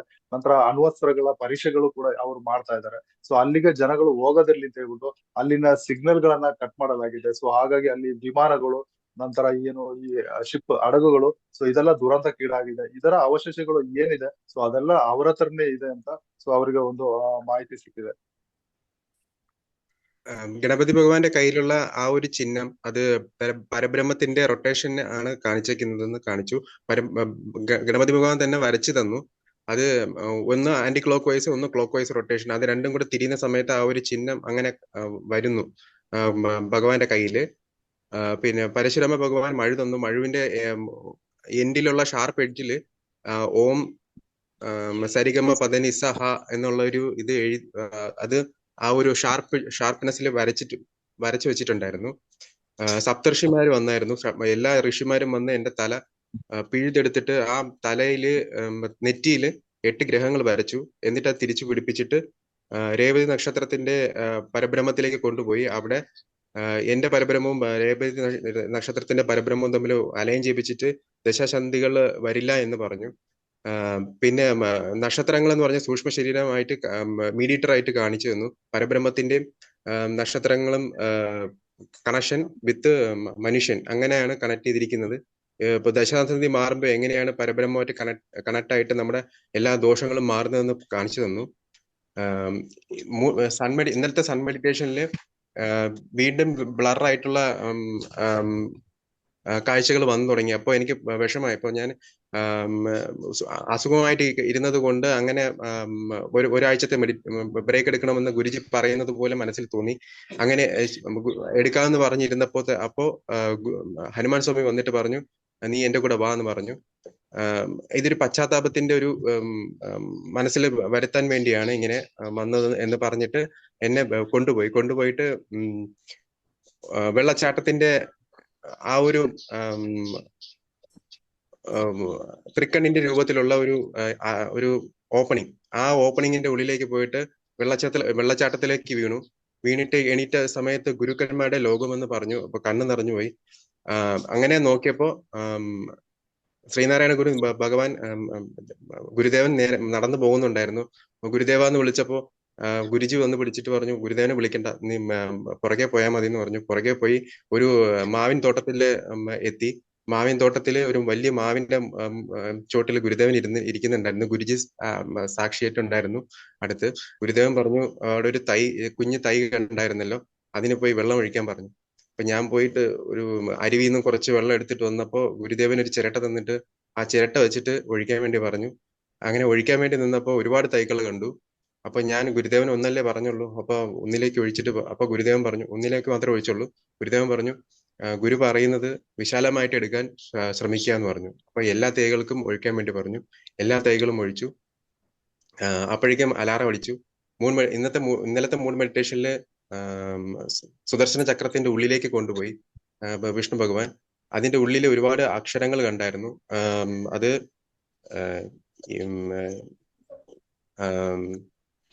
ആരൂഢത്തിന്റെ അക്ഷരങ്ങൾ പോലെയാണ്. അത് ഹെറോസ്കോപ്പിന്റെ ഒരു രീതിയിൽ കണ്ടു. എന്നിട്ട് ഹെറോസ്കോപ്പ് വരയ്ക്കുന്നത് വൃത്താകൃതിയിലാണ്, പരബ്രഹ്മത്തിന്റെ അതേ രൂപത്തിലാണെന്ന് പറഞ്ഞു തന്നായിരുന്നു ഗുരുജി. വിഷ്ണു നാളെ മുതൽ പറയുമ്പോൾ എഴുതി വെച്ചിട്ട് വായിക്കണം. ഇതൊരാൾക്കും റിപ്പീറ്റ് ചെയ്ത് പറയാൻ പറ്റില്ല. എനിക്ക് കാര്യം മനസ്സിലായി, ഞാൻ മുഴുവൻ പറയാം, കുഴപ്പമില്ല. ഇത് അനിലിനെ പറയാൻ പറ്റില്ല, ഒരാൾക്കും മനസ്സിലാവൂല. നമ്മൾ എന്തൊക്കെയോ കണ്ടു എന്നുള്ളതല്ലാതെ അതിനെന്താണ് അതിന്റെ ഒരു ടോട്ടാലിറ്റി എന്നുള്ളത് ആർക്കും ഒന്നും പിടികിട്ടൂല. അപ്പൊ ഇതേപോലെ ഞാൻ ചോദ്യത്തിന് ഉത്തരം പറഞ്ഞാൽ നിങ്ങൾക്ക് ആർക്കും മനസ്സിലാവോ? ഇല്ല. അപ്പൊ നമുക്ക് ജ്ഞാനം കിട്ടുന്നുണ്ടെങ്കിൽ ആ ജ്ഞാനമായിട്ട് നമ്മളെ ചിന്തിച്ച് മനസ്സിലാക്കി നമ്മൾ ആദ്യം ബുക്കിൽ എഴുതണം. ഇത് ഞാൻ ഇവനോട് ആദ്യമേ പറയാറുള്ളതാണ്. നമുക്ക് കിട്ടുന്ന ജ്ഞാനം എന്താണെന്ന് നമുക്ക് തിരിച്ചറിയാൻ പറ്റണം. എന്നോട് നിസ്വാർത്ഥനായിക്കൊള്ളാൻ പറഞ്ഞു, ഞാൻ നിസ്വാർത്ഥം തന്നെയാണ്. പക്ഷെ എല്ലാവർക്കും ഞാൻ വിളമ്പി കൊടുത്തുകൊണ്ടിരിക്കുകയാണ്. അനിലേ പറയൂ, ഞാൻ വിഷ്ണു പറയുന്നത്. ഗുരുജി ഇതൊന്ന് ഇതിനെ ഇപ്പൊ മലയാളത്തിൽ എന്തെങ്കിലും റൈറ്റപ്പ് ആയിട്ട് ഇടുന്നാണെങ്കിൽ ഞാൻ പറയുന്നത് ഇങ്ങനെ തന്നെ പറഞ്ഞേച്ചാൽ മതി. ഇപ്പൊ ഞാൻ പറയുന്നതിനകത്ത് വിഷ്ണു പറഞ്ഞതുണ്ട്, നമ്മളോട് പ്രപഞ്ചം എപ്പോഴും പറഞ്ഞ നിസ്വാർത്ഥനാവാൻ തന്നെയാണ്. നിസ്വാർത്ഥനായിക്കൊണ്ട് തന്നെ നമ്മൾ എല്ലാവർക്കും അറിവ് കൊടുത്തുകൊണ്ടേയിരിക്കണം. ನಮ್ಮ ಹತ್ರ ಬ್ರಹ್ಮಾಂಡ ಏನ್ ಹೇಳುತ್ತೆ ಅಂತ ಹೇಳಿದ್ರೆ ನಾವು ನಿಸ್ವಾರ್ಥವಾಗಿರ್ಬೇಕು. ನಿಸ್ವಾರ್ಥವಾಗಿಯೇ ನಾವು ಈ ಅರಿವನ್ನ ಬೇರೆಯವರಿಗೆ ನೀಡ್ತಾ ಇರ್ಬೇಕು. നിസ്വാർത്ഥൻ എന്ന് പറയുമ്പോൾ ഞാൻ ആർക്കും കൊടുക്കേണ്ട, അത് എനിക്ക് മാത്രം ഉള്ളതെന്നുള്ളതല്ല. ನಿಸ್ವಾರ್ಥ ಅಂದ್ರೆ ನಾವು ಬೇರೆಯವರಿಗೆ ಕೊಡಬಾರ್ದು, ನಮಗೆ ಮಾತ್ರ ಇರೋದು ಅಂತ ಅಲ್ಲ. ശരി, നീ അവന് കൊടുത്തോ എന്ന് പറഞ്ഞാൽ അവന് മാത്രം കൊടുത്തോ എന്നല്ല. അവന് എന്ന് പറയുന്ന പ്രപഞ്ചത്തിൽ നാം എന്ന് പറയുന്നുണ്ടെങ്കിൽ ഈ പ്രപഞ്ചം മുഴുവൻ നിറഞ്ഞു നിൽക്കുന്നതിനാണ് നാം എന്ന് പറയുന്നത്. ಸೊ ನಾವು ಅಥವಾ ನಾನು ಅನ್ನುವಂಥದ್ದು ಈ ಇಡೀ ಬ್ರಹ್ಮಾಂಡವು ಏನು ತುಂಬಿಕೊಂಡಿರುವಂತದ್ದೇ ನಾನು. അല്ലെങ്കിൽ ഞാൻ എന്ന് പറഞ്ഞേനെ. ഞാൻ എന്ന് പറയുന്നില്ല, നാം എന്ന് പറയുന്നുണ്ടെങ്കിൽ പ്രപഞ്ചം മുഴുവൻ നിറഞ്ഞു നിൽക്കും. ഇതാണ് ഗുരുക്കന്മാരുടെ വാക്കുകളുടെ പ്രത്യേകത. ಅಂದ್ರೆ ನಾನು ಅಂದ್ರೆ ಅನ್ನೋ ಮೊದಲು ಸೊ ನಾವು ಅನ್ನುವಂಥದ್ದನ್ನ ಯೂಸ್ ಮಾಡಿ ಅದು ಬ್ರಹ്ಮಾಂಡವು ಇಡೀ ತುಂಬಿಕೊಂಡಿರುತ್ತೆ. നാനാത്വത്തിൽ ഏകത്വം എന്ന് പറഞ്ഞിട്ടുണ്ടല്ലേ, എല്ലാവരിലും ഉള്ളത് തന്നെയാണ് എന്നിലുള്ളത്, എന്നിലുള്ളത് തന്നെയാണ് എല്ലാവരിലും ഉള്ളത്. ಸೊ ವಿವಿಧತೆಯಲ್ಲಿ ಏಕತೆ ಅಂತ ಹೇಳಿದ್ದಾರೆ. ಸೊ ಎಲ್ಲರಲ್ಲಿ ಇರುವಂತದ್ದೇ ನನ್ನಲ್ಲಿ ಇರುವಂತದ್ದು, ನನ್ನಲ್ಲಿ ಇರುವಂತದ್ದೇ ಎಲ್ಲರಲ್ಲಿ ಇರುವಂತದ್ದು. എല്ലാവരും സമൂഹത്തിൽ നന്നായാൽ മാത്രമേ നമുക്ക് സന്തോഷമായിട്ട് ജീവിക്കാൻ പറ്റുള്ളൂ. അല്ലാതെ എല്ലാവരും മോശമായിട്ട് ഞാൻ മാത്രം നന്നായിരുന്നാൽ നമുക്ക് ഇവിടെ സന്തോഷമായിട്ട് ജീവിക്കാൻ പറ്റില്ല. ಸಮೂಹದಲ್ಲಿ ಎಲ್ಲರೂ ಉತ್ತಮರಾಗಿದ್ದರೆ ನಾವು ಉತ್ತಮರಾಗಲಿಕ್ಕೆ ಸಾಧ್ಯ. ಅಥವಾ ನಾವು ಮಾತ್ರ ಉತ್ತಮರಾಗಿದ್ದು സമൂഹದಲ್ಲಿ ಏನು ಉತ್ತಮರಿಲ್ಲ ಅಂತ ಹೇಳಿದ್ರೆ ನಾವು ಉತ್ತಮರಾಗಲಿಕ್ಕೆ ಸಾಧ್ಯ ಇಲ್ಲ.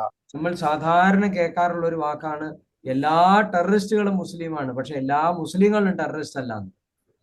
ನಾವು ಸಾಮಾನ್ಯವಾಗಿ ಕೇಳ್ತೀವಿ ಏನು ಎಲ್ಲಾ ಟೆರರಿಸ್ಟ್ಗಳು ಮುಸಲ್ಮಾನ್ರೆ ಅಂತ. ಆದ್ರೆ ಮುಸಲ್ಮಾನ್ರು ಎಲ್ಲರೂ ಟೆರರಿಸ್ಟ್ಗಳಲ್ಲ ಅಂತ ಒಂದು ಮಾತನ್ನ ನಾವು ಕೇಳ್ತೀವಿ. അതിനർത്ഥം എന്ത് ചെയ്യണം? മുസ്ലിങ്ങളുടെ ഉള്ളിൽ നിന്ന് ടെററിസം മാറ്റിക്കളഞ്ഞാൽ എല്ലാ മുസ്ലിങ്ങളും ടെററിസ്റ്റ് അല്ല, ടെററിസ്റ്റ് മുസ്ലിമും അല്ലാണ്ടാവും. ಸೊ ಅದರ ಅರ್ಥ ಇಷ್ಟೇ. ಸೊ ನಾವೇನ್ ಮಾಡ್ಬೇಕು ಅಂತಂದ್ರೆ ಈ ಟೆರರಿಸ್ಟ್ ಅನ್ನೋದನ್ನ ಮುಸಲ್ಮಾನರಿಂದ ತೆಗೆದುಬಿಟ್ರೆ ಸೊ ಎಲ್ಲಾ ಮುಸಲ್ಮಾನರು ಟೆರರಿಸ್ಟ್ ಅಲ್ಲ, ಟೆರರಿಸ್ಟ್ಗಳೆಲ್ಲ ಮುಸಲ್ಮಾನರು ಅಲ್ಲ, ആ ರೀತಿ ಮಾಡ್ಬೇಕು. എപ്പോഴെങ്കിലും മറ്റേതെങ്കിലും മതസ്ഥരെ അങ്ങനെ പറയണ്ടോ? ഇല്ല. അതിന് കാരണം എന്താ? അവരാരും അതിനു വേണ്ടി ശ്രമിക്കണില്ല. ಸೊ ಬೇರೆ ಯಾವ್ದಾದ್ರು ರಿಲಿಜನ್ಗಳನ್ನ ಆ ರೀತಿ ಹೇಳ್ತಾರ? ಸೊ ಇಲ್ಲ. ಸೊ ಅವ್ರು ಯಾರು ಅದಕ್ಕೆ ಆ ಶ್ರಮ ಪಡ್ತಾ ಇಲ್ಲ. ಅದಕ್ಕೋಸ್ಕರ സ്വയം ചീത്തപ്പേരുണ്ടാക്കാൻ ആർക്കും ഇഷ്ടമല്ല. ಸೊ ಸ್ವತಃ ಕೆಟ್ಟ ಹೆಸರು ತರೋದು ಯಾರಿಗೂ ಇಷ್ಟ ಆಗಲ್ಲ. അതുപോലെ വെള്ളത്തിന്റെ അടിയിലും ബർമൂഡ ട്രയാങ്കിളിലും സൂര്യന്റെ ഉള്ളിലും എല്ലാം പ്രപഞ്ചം കൂട്ടിക്കൊണ്ടുപോയി. ಸೊ ಅದೇ ರೀತಿ ಏನು ಬರ್ಮುಡಾ ಟ್ರಯಾಂಗಲ್ ನೀರಿನ ಒಳಗಡೆ, ಸೂರ್ಯನ ಒಳಗಡೆ ಎಲ್ಲ ಕಡೆನೂ ಬ್ರಹ್ಮಾಂಡ ಕರ್ಕೊಂಡು ಹೋಗಿತ್ತು. എല്ലായിടത്തും സംഗീതവും പ്രപഞ്ചത്തിന്റെ താളലയങ്ങളുമാണ് കാണാൻ പറ്റിയത്. ಸೊ ಎಲ್ಲ ಕಡೆನೂ ಸಂಗೀತ, ಪ್ರಪಂಚದ ಏನು ತಾಳ ಲಯಗಳು ಅದನ್ನ ನೋಡ್ಲಿಕ್ಕಾಯ್ತು. പ്രപഞ്ചത്തിന് ഹാർമോണി മാത്രമേ ഉള്ളൂ, സന്തോഷം മാത്രമേ ഉള്ളൂ. ಸೊ ಬ್ರಹ್ಮಾಂಡಕ್ಕೆ ಹಾರ್ಮೋನಿ ಮಾತ್ರ, ಅಂದ್ರೆ ಆ ಸಂತೋಷ ಮಾತ್ರ ಇದೆ. ഈവൻ പരമശിവന്റെ പരശുരാമന്റെ മഴുവിൽ നോക്കിയാൽ പോലും അതിലും എഴുതിയിരിക്കുന്ന ബ്രഹ്മം തന്നെയാണ്. ಸೊ ಈಗ ಈ ಪರಶುರಾಮನ ಆ ಕೊಡ್ಲಿ ಇದೆ ಅಲ್ವಾ, ಸೊ ಅದರಲ್ಲಿ ನೋಡಿದ್ರು ಕೂಡ ಬ್ರಹ್ಮ ಇರೋದು. അപ്പോ ഈ പരശുരാമന്റെ മഴവിൽ പോലും ബ്രഹ്മം അറിവാണ് എഴുതിയിരിക്കുന്നതെന്നുണ്ടെങ്കിൽ നമ്മൾ പറയുന്ന ഈ കോടാലി അല്ല ആ കോടാലി. ಸೊ ನಾವು ಹೇಳುವಂತಹ ಕೊಡ್ಲಿ ಅಲ್ಲ, ಸೊ ಅದು ಅರಿವಿನ ಕೊಡ್ಲಿ ಅಂತ ಹೇಳ್ತಿದ್ದಾರೆ. നമ്മൾ ദൈവങ്ങളുടെ കയ്യിൽ കാണുന്ന ഒരു ആയുധങ്ങളും നമ്മൾ കാണുന്നത് പോലെ വെട്ടാനും നുറുക്കാനും മുറിക്കാനും ഉള്ള ആയുധങ്ങളല്ല അത്. ಸೊ ದೇವರ ಏನೋ ಕೈಗಳಲ್ಲಿ ಆಯುಧಗಳನ್ನೆಲ್ಲ ನೋಡ್ತೀವಲ್ಲ, ಸೊ ಅದು ಕೊಲ್ಲಿಕ್ಕೆ, ಹೊಡಿಲಿಕ್ಕೆ, ಬಡಿಲಿಕ್ಕೆ ಅಂತ ಇರುವಂತದ್ದಲ್ಲ. ഇതെല്ലാം അറിവിന്റെ ആയുധങ്ങളാണ്, ഇതെല്ലാം ബ്രഹ്മമാണ്. ಸೊ ಇದೆಲ್ಲ ಅರಿವಿನ ಆಯುಧ, ಇದೆಲ್ಲ ಬ್ರಹ್ಮಂ. ബ്രഹ്മത്തിൽ നിന്ന് വന്ന് എല്ലാം ബ്രഹ്മത്തിൽ ലയിക്കുന്നു എന്നാണ് ആ ജലത്തിനുള്ളിലൂടെ പോയപ്പോ പുള്ളി കണ്ടതും അനുഭവിച്ചതും എല്ലാം. ಸೊ ಬ್ರಹ್ಮದಿಂದ ಬಂದು ಬ್ರಹ್ಮದಲ್ಲೇ ಲಯ ಆಗುತ್ತೆ ಅಂತ ಹೇಳಿ, ಸೊ ಅವರು ಆ ನೀರಿನ ಒಳಗಡೆ ಹೋಗಿದ್ದು, ನೋಡಿದ್ದು, ಕಂಡಿದ್ದು ಎಲ್ಲ. മറ്റൊന്ന് പറഞ്ഞത്, ഗുരു തത്വത്തിൽ നിന്ന് വ്യതിചലിക്കാതെ ജീവിച്ചാൽ മാത്രമേ നിനക്ക് ഈ കാണുന്ന പ്രപഞ്ചത്തിന്റെ ദർശനങ്ങൾ ഉണ്ടാവുള്ളൂ. എന്ന് ഗുരു തത്വത്തിൽ നിന്ന് വ്യതിചലിക്കുന്നോ അന്ന് മുതൽ നിനക്ക് ദർശനങ്ങളുടെ ഭാഗ്യങ്ങളും അനുഭവങ്ങളും ഇല്ലാതെ പോകും. ಇನ್ನೊಂದು ಏನಾಗುತ್ತೆ ಅಂತ ಹೇಳಿದ್ರೆ, ಯಾವಾಗ ನೀನು ಗುರುತತ್ವದಲ್ಲಿ ಇರ್ತೀಯ, ಸೊ ಅವಾಗ ನಿಮ್ಗೆ ಏನು ಈ ಬ್ರಹ್ಮಾಂಡದಲ್ಲಿ ಎಲ್ಲವೂ ದರ್ಶನವಾಗುತ್ತೆ. ಯಾವಾಗ ನೀನು ಗುರುತತ್ವದಿಂದ ಹೊರ ಬರ್ತೀಯ, ಸೊ ಅವಾಗ ಈ ದರ್ಶನಗಳೆಲ್ಲ ನಿಂತು ಹೋಗುತ್ತೆ. നമ്മൾ ഒരിക്കലും ബാഹ്യമായിട്ട് ഒരു വസ്തുവിനെ കണ്ടിട്ട് അതിന്റെ ആന്തരികമായിട്ട് ഇതാണെന്ന് നമുക്ക് ഒരിക്കലും മനസ്സിലാക്കാൻ പറ്റില്ല. അതിന്റെ ആഴങ്ങളിലേക്ക് പോയാൽ മാത്രമേ അതിന്റെ ബ്രഹ്മം എന്താണെന്ന് അറിയാൻ പറ്റുള്ളൂ. അതിന്റെ സൂക്ഷ്മം എന്താണെന്ന് അറിഞ്ഞാൽ മാത്രമേ അതിന്റെ ടോട്ടാലിറ്റി നമുക്ക് തിരിച്ചറിയാൻ പറ്റുള്ളൂ. ನಾವು ಯಾವತ್ತೂ ಅಷ್ಟೇ ಒಂದು ವಸ್ತುವನ್ನ ಹೊರಗಡೆಯಿಂದ ನೋಡಿದಾಗ, ಸೊ ಅದರ ಒಳಗಡೆ ಏನಿದೆ ಅಂತ ಗೊತ್ತಾಗಲ್ಲ, ಬ್ರಹ್ಮ ಏನಿದೆ ಅಂತ ಗೊತ್ತಾಗಲ್ಲ. ನಾವು ಒಳಗಡೆ ಹೋಗಿ ಆ ಸೂಕ್ಷ್ಮತೆಯನ್ನ ನೋಡಿದಾಗ ಮಾತ್ರ ಅಲ್ಲಿ ಬ್ರಹ್ಮ ಏನು ಅಂತ ಗೊತ್ತಾಗುತ್ತೆ. നിങ്ങൾ അന്വേഷിച്ച് ഒരു വസ്തുവിന്റെ ഏറ്റവും സൂക്ഷ്മത്തിൽ ചെല്ലുമ്പോൾ നിങ്ങൾക്ക് മനസ്സിലാവും ആ സൂക്ഷ്മത്തിലാണ് ഈ പ്രപഞ്ചത്തിന്റെ മുഴുവൻ നിലനിൽക്കുന്നത്. ಸೊ ನೀವು ಹುಡುಕಿ ಹೋಗಿ ಆ ಕೊನೆಯ ಸೂಕ್ಷ್ಮಕ್ಕೆ ತಲುಪ್ತೀವಲ್ಲ, ಸೊ ಆ ಸೂಕ್ಷ್ಮ ಏನು ಅಂತ ಸರಿಯಾಗಿ ನೀವು ಗಮನಿಸಿದಾಗ ಇಡೀ ಬ್ರಹ್ಮನೇ ಆ ಸೂಕ್ಷ್ಮದಲ್ಲಿ ಇದೆ ಅಂತ ಗೊತ್ತಾಗುತ್ತೆ. ആ സൂക്ഷ്മത്തിലേക്ക് കൊണ്ടുപോയതിന്റെ ഒരു ഭാഗമാണ് വിഷ്ണു പറഞ്ഞ ബർമുഡ ട്രയാങ്കിൾ. ಸೊ ಆ ಸೂಕ್ಷ್ಮಕ್ಕೆ ತಗೊಂಡು ಹೋದಂತಹ ಒಂದು ಭಾಗನೇ ಈಗ ವಿಷ್ಣು ಅವರು ಹೇಳಿದಂತಹ ಬರ್ಮುಡಾ ಟ್ರಯಾಂಗಲ್. ഈ രാജ്യത്ത് അല്ലെങ്കിൽ ലോകത്ത് മുഴുവൻ നടക്കുന്ന പ്രശ്നത്തിന്റെയും കാരണം അധർമ്മം മാത്രമാണ്. ಸೊ ಈ ಲೋಕದ ಎಲ್ಲಾ ಸಮಸ್ಯೆಗೂ ಮುಖ್ಯ ಕಾರಣ ಅಂತ ಹೇಳಿದ್ರೆ ಅಧರ್ಮ. ഈ അധർമ്മത്തെ ഇല്ലായ്മ ചെയ്തു കഴിഞ്ഞു കഴിഞ്ഞാൽ ഈ പ്രപഞ്ചത്തിന്റെ ഈ കാണുന്ന ചുഴികളെല്ലാം ഇല്ലാണ്ട് പോയി എല്ലാ പ്രശ്നങ്ങൾക്കും പരിഹാരം ഉണ്ടാവും. ಸೊ ಈ ಅಧರ್ಮನ ಸಂಪೂರ್ಣವಾಗಿ ನಾಶ ಮಾಡ್ಬಿಟ್ರೆ ಈ ಏನು ಬ್ರಹ್ಮಾಂಡದಲ್ಲಿ ಅಥವಾ ಈ ಪ್ರಪಂಚದಲ್ಲಿ ಕಾಣುವಂತಹ ಎಲ್ಲವೂ ಕೂಡ ಏನು ಕ್ಲಿಯರ್ ಆಗಿರುತ್ತೆ ಅಂತ. അധർമ്മത്തെ ഇല്ലായ്മ ചെയ്യാൻ യുദ്ധമല്ല വേണ്ടത്, ധർമ്മത്തെ കൊണ്ട് മാത്രം നേർവഴിയിലൂടെ സഞ്ചരിച്ചാൽ മാത്രം. അതായത് ഈ എങ്ങനെയാണ് ഈ വാൾ അല്ലെങ്കിൽ ആയുധം പോകുന്ന പോലെ, മൂർച്ചയുള്ള ആയുധം പോകുമ്പോൾ ഒന്നും അറിയില്ല, എന്നും പറഞ്ഞ ഒരു സെക്കൻഡ് കൊണ്ട് കടന്നു പോകും അല്ലേ? അതുപോലെ അറിവാകുന്ന ബ്രഹ്മം കൊണ്ട്, അറിവാകുന്ന വാളുകൊണ്ട് ഈ അധർമ്മത്തെ ഇല്ലായ്മ ചെയ്യാൻ പഠിച്ചാൽ ധർമ്മം തനിയേ ഇവിടെ പ്രവർത്തിച്ചോളും. ಈ ಅರಿವು ಅನ್ನುವಂತಹ ಆಯುಧದಿಂದ ಅಥವಾ ಈ ಕತ್ತಿಯಿಂದ ನಾವು ಕಡದಾಗ, ಸೊ ಅಲ್ಲಿ ಏನು ಎಲ್ಲವೂ ಇಲ್ಲವಾಗಿ ಹೋಗುತ್ತಲ್ವಾ, ಸೊ ಆ ರೀತಿ ಈ ಅಧರ್ಮಗಳೆಲ್ಲವೂ ನಾಶವಾಗುತ್ತೆ ಅಂತ ಹೇಳ್ತಿದ್ದಾರೆ. ധർമ്മത്തിന്റെ വാളിന് ഭയങ്കര മൂർച്ചയായതുകൊണ്ട് അധർമ്മം ഇല്ലായ്മ ചെയ്തു പോകുന്നത് അറിയുക പോലുമില്ല. അങ്ങനെ തന്നെ നമ്മൾ അറിയാതെ തന്നെ അധർമ്മം ഇവിടെ നിന്ന് ഇല്ലാതായി പോകും. ಧರ್ಮದ ಖಡ್ಗಕ್ಕೆ ಅಷ್ಟೊಂದು ಶಾರ್ಪ್ ಇದೆ, ಸೊ ಅದು ಹೋಗೋತ್ತಿಗೆ ಸೊ ಅಧರ್ಮವು ಸಂಪೂರ್ಣವಾಗಿ ನಾಶ ಆಗುತ್ತೆ. ഇനി ഒരു ഉദാഹരണം കൂടി പറയുമ്പോൾ ഇതിന്റെ ഉത്തരം പൂർത്തിയാവും. ഇനി ഇപ്പോൾ ഈ പറയുന്ന ഗുരു, ഞാൻ അധർമ്മത്തിലാണ് ജീവിക്കുന്നത്, എനിക്ക് പരസ്ത്രീ ബന്ധം അല്ലെങ്കിൽ ശവക്കറി കൂട്ടല് അല്ലെങ്കിൽ അധർമ്മത്തിലുള്ള ജീവിതം, അസ്തേയം, അസത്യം, ഇതൊക്കെ ആയിട്ട് ജീവിക്കുകയാണെന്നുണ്ടെങ്കിൽ എനിക്ക് ഇതേപോലെ ഇരുന്ന് സംസാരിക്കാനോ ഇതേപോലെ പ്രവർത്തിക്കാനോ ഈ ക്ലാസ് ഇങ്ങനെ കൊണ്ടുപോകാനോ സാധ്യമാവില്ല. ಇಲ್ಲಿಗ ಅಧರ್ಮದಲ್ಲಿ ಇರುವಂತಹ ಒಬ್ರು ಗುರು ಆದ್ರೆ ಅವರು ಏನೋ ಪರಸ್ತ್ರೀ ಸಂಬಂಧ ಹೊಂದ್ಕೊಂಡು ಶಾವಕಾರಿ ಎಲ್ಲ ತಿಂದ್ಕೊಂಡು ಅಧರ್ಮದಲ್ಲಿದ್ದು, ಅಸ್ಥೇಯದಲ್ಲಿದ್ದು, ಸೊ ಆ ರೀತಿ ಇದ್ರೆ ಸೊ ಈ ತರಗತಿಯನ್ನು ಈ ರೀತಿ ತಗೊಂಡು ಹೋಗ್ಲಿಕ್ಕೆ ಆಗಲ್ಲ. ധർമ്മത്തിന്റെ വാളിന് ഇത്രയധികം മൂർച്ച ഉള്ളതുകൊണ്ടാണ് ഇവിടെ ഇങ്ങനെ ഈ ധർമ്മം വളരെ ഭംഗിയായിട്ട് പടർന്ന് പതുക്കെ പോണത്. ಸೊ ಇಲ್ಲಿ ಧರ್ಮ ಇರೋದ್ರಿಂದ, ಧರ್ಮದ ಖಡ್ಗಕ್ಕೆ ಅಷ್ಟೊಂದು ಶಾರ್ಪ್ ಇರೋದ್ರಿಂದ ಸೊ ಇದು ಈ ರೀತಿಯಾಗಿ ಹೋಗ್ತಾ ಇದೆ. ഇനി വിഷ്ണുവിന് എന്തെങ്കിലും പറയാനുണ്ടാവും? ഇല്ല ഗുരുജി. സന്തോഷം, നല്ല കാര്യം. വിഷ്ണുവിന്റെ ദർശനങ്ങളൊക്കെ ആയിട്ട് തന്നെ വരട്ടെ. പക്ഷെ നമ്മളത് കണ്ട് എഴുതി പറയുന്നതിന് നല്ല ഫ്ലോയോട് കൂടി വേണം, നല്ല ഭംഗിയായിട്ട് പറയാൻ. ഇപ്പൊ പിച്ച വെച്ച് നടക്കുന്ന പ്രായം കഴിഞ്ഞു, ഇനി നമ്മൾ അടുത്ത സ്റ്റേജിലേക്ക് എത്തി. അനുഭവങ്ങളെല്ലാം എനിക്ക് മനസ്സിലാവും, പക്ഷെ ഇവർക്കൊന്നും മനസ്സിലാവില്ല. നമ്മൾ അത് കണ്ടു, ഇത് കണ്ടു, മറ്റത് കണ്ടു, ബർമാ ട്രയാങ്കിൾ കണ്ടു, ഇങ്ങനെ കണ്ടു എന്ന് പറയും. പക്ഷെ ഇതിന്റെ ഉള്ളിലെല്ലാം ഒളിഞ്ഞിരിക്കുന്ന ചില സത്യങ്ങളുണ്ട്. നമുക്ക് ബർമുഡ ട്രയാങ്കിളിൽ എന്താന്ന് കണ്ടുപിടിച്ച് ലോകത്തെ അറിയിച്ചിട്ട് നമുക്ക് ഒന്നും കിട്ടാനില്ല. ഈ ലോകത്ത് നടക്കുന്ന ബർമുഡ ട്രയാങ്കിളിന് പറഞ്ഞാൽ ലോകത്തിന് ഗുണം കിട്ടും. ബർമുഡ ട്രയാങ്കിളിൽ എന്തെങ്കിലും നടക്കുന്നത് വലിയ വലിയ ആളുകളുടെ കളിയാണ്. മുസ്ലിങ്ങളെ ടെററിസം നിർത്താൻ നോക്കിയാൽ നടക്കുമോ? പറ്റില്ല. അത് അവരങ്ങനെ നടക്കട്ടെ. നമുക്ക് നന്നാവാൻ പറ്റില്ലേ? നമ്മൾ നന്നാവുക. നമ്മൾ നന്നായാൽ നമ്മുടെ കുടുംബം, നമ്മുടെ സമൂഹം ഇതിങ്ങനെ പതുക്കെ പതുക്കെ പതുക്കെ അവർ ടെററിസം കൊണ്ട് ഇങ്ങനെ ജീവിക്കട്ടെ. അവരെന്ത് വേണമെങ്കിലും കാണിക്കട്ടെ. നമ്മൾ അതിനെപ്പറ്റി ചിന്തിച്ചിട്ട് കാര്യമില്ല. നമ്മൾ പറയണു എല്ലാ ഭക്ഷണത്തിലും തുപ്പിയിട്ടാ തന്നെയെന്ന്. പോയി കഴിക്കാണ്ടിരുന്നവരെ തുപ്പിയത് നമ്മൾ കഴിക്കുമോ? തുപ്പിക്കോട്ടെ. അതുകൊണ്ടാണ് തിരുപ്പതി ലഡുവിൽ എനിക്കൊരു പ്രശ്നമില്ല എന്ന് പറഞ്ഞത്. തിരുപ്പതി ലഡുവില് അവൻ തുപ്പോ, അവൻ നോൺ വെജ് ചേർക്കോ, എന്ത് വേണമെങ്കിൽ ചെയ്തോട്ടെ. നമ്മളെക്കാൾ കഴിവുള്ളതാണ് ദൈവം. ദൈവം അവനുള്ള പണി കൊടുത്തോളൂ. നമ്മൾ അതിനു വേണ്ടി മുക്കറിടണ്ട. പക്ഷെ അത് ചെയ്യേണ്ടവരൊരാളുണ്ട്. ആര്? രാഷ്ട്രീയക്കാര്. ಅವರದು ചെയ്യേണ്ടത് കൃത്യമായിട്ട്. അവരിത് സംരക്ഷിക്കാൻ വേണ്ടിയിട്ടുള്ളത് അവര് ಸಂರಕ್ಷಿಸೋಳು. ಇವಾಗ ಏನು ಗುರುಜಿ ಏನ್ ಹೇಳ್ತಿದ್ದಾರೆ ಅಂತಂದ್ರೆ ವಿಷ್ಣು ಅವ್ರಿಗೆ ನೀವು ಒಂದ್ ಕಡೆ ಸರಿಯಾಗಿ ಒಂದು ಫಾರ್ಮೆಟ್ ರೀತಿಯಲ್ಲಿ ನೀವು ಬರ್ದಿಟ್ಬಿಟ್ಟು ಸೊ ಅದನ್ನ ಹೇಳಿ. ಸೊ ನೀವೀಗ ಏನೇನು ನೋಡಿದ್ದೀರಾ ಸೊ ಅದೆಲ್ಲವೂ ತುಂಬಾ ಏನು ಡೆಪ್ತ್ ಆಗಿರುವಂತಹ ವಿಷಯಗಳಿದೆ ಅದರಲ್ಲಿ. ಈಗ ಬರ್ಮುಡಾ ಟ್ರಯಾಂಗಲ್ ಅದೆಲ್ಲ ಅದ್ರೊಳಗಿರುವಂತಹ ರಹಸ್ಯ ನಾವೀಗ ದೇಶಕ್ಕೆ ಹೇಳ್ಬಿಟ್ಟು ಏನ್ ಪ್ರಯೋಜನ, ನಮ್ಗೆ ಏನು ಬೇಕಾಗಿಲ್ಲ. ಸೊ ಹಾಗಾಗಿ ಅದ್ರ ಬಗ್ಗೆ ಬಿಟ್ಬಿಡಿ, ಅದು ಬೇಡ. ಈಗ ಇನ್ನೊಂದು ಈಗ ಏನು ಈಗ ಮುಸಲ್ಮಾನರು ಅದು ಏನು ಎಂಜಿಲ್ ಮಾಡಿ ನಮ್ಗೆ ಆಹಾರವನ್ನು ಕೊಡ್ತಾರಲ್ವಾ, ಸೊ ಅಂತ ಆಹಾರನ ನಾವು ತಗೊಳ್ಳೋದಿದ್ರೆ ಸಾಕಲ್ವಾ. ಸೊ ಹಾಗಾಗಿ ನಾವು ಏನು ಧರ್ಮದಲ್ಲಿ ನಡೆದ್ರೆ ಸಾಕು, ಇಂಥ ವಿಷಯಗಳಿಗೆ ನಾವು ತಲೆ ಹಾಕೋದು ಬೇಡ ಅಂತ ಈ ರೀತಿ ಹೇಳಿದ್ದಾರೆ. അപ്പൊ എല്ലാവർക്കും നന്ദി, നമസ്കാരം. ഒരു ശുഭദിനം ആശംസിക്കുന്നു. നാളെ നമുക്ക് വീണ്ടും കാണാം. എല്ലാവർക്കും നല്ലത് വരട്ടെ. ಎಲ್ಲ ಒಳ್ಳೆದಾಗಿ ಈ ದಿನ ಮುಗಿದಿದೆ. ಶುಭ ದಿನ.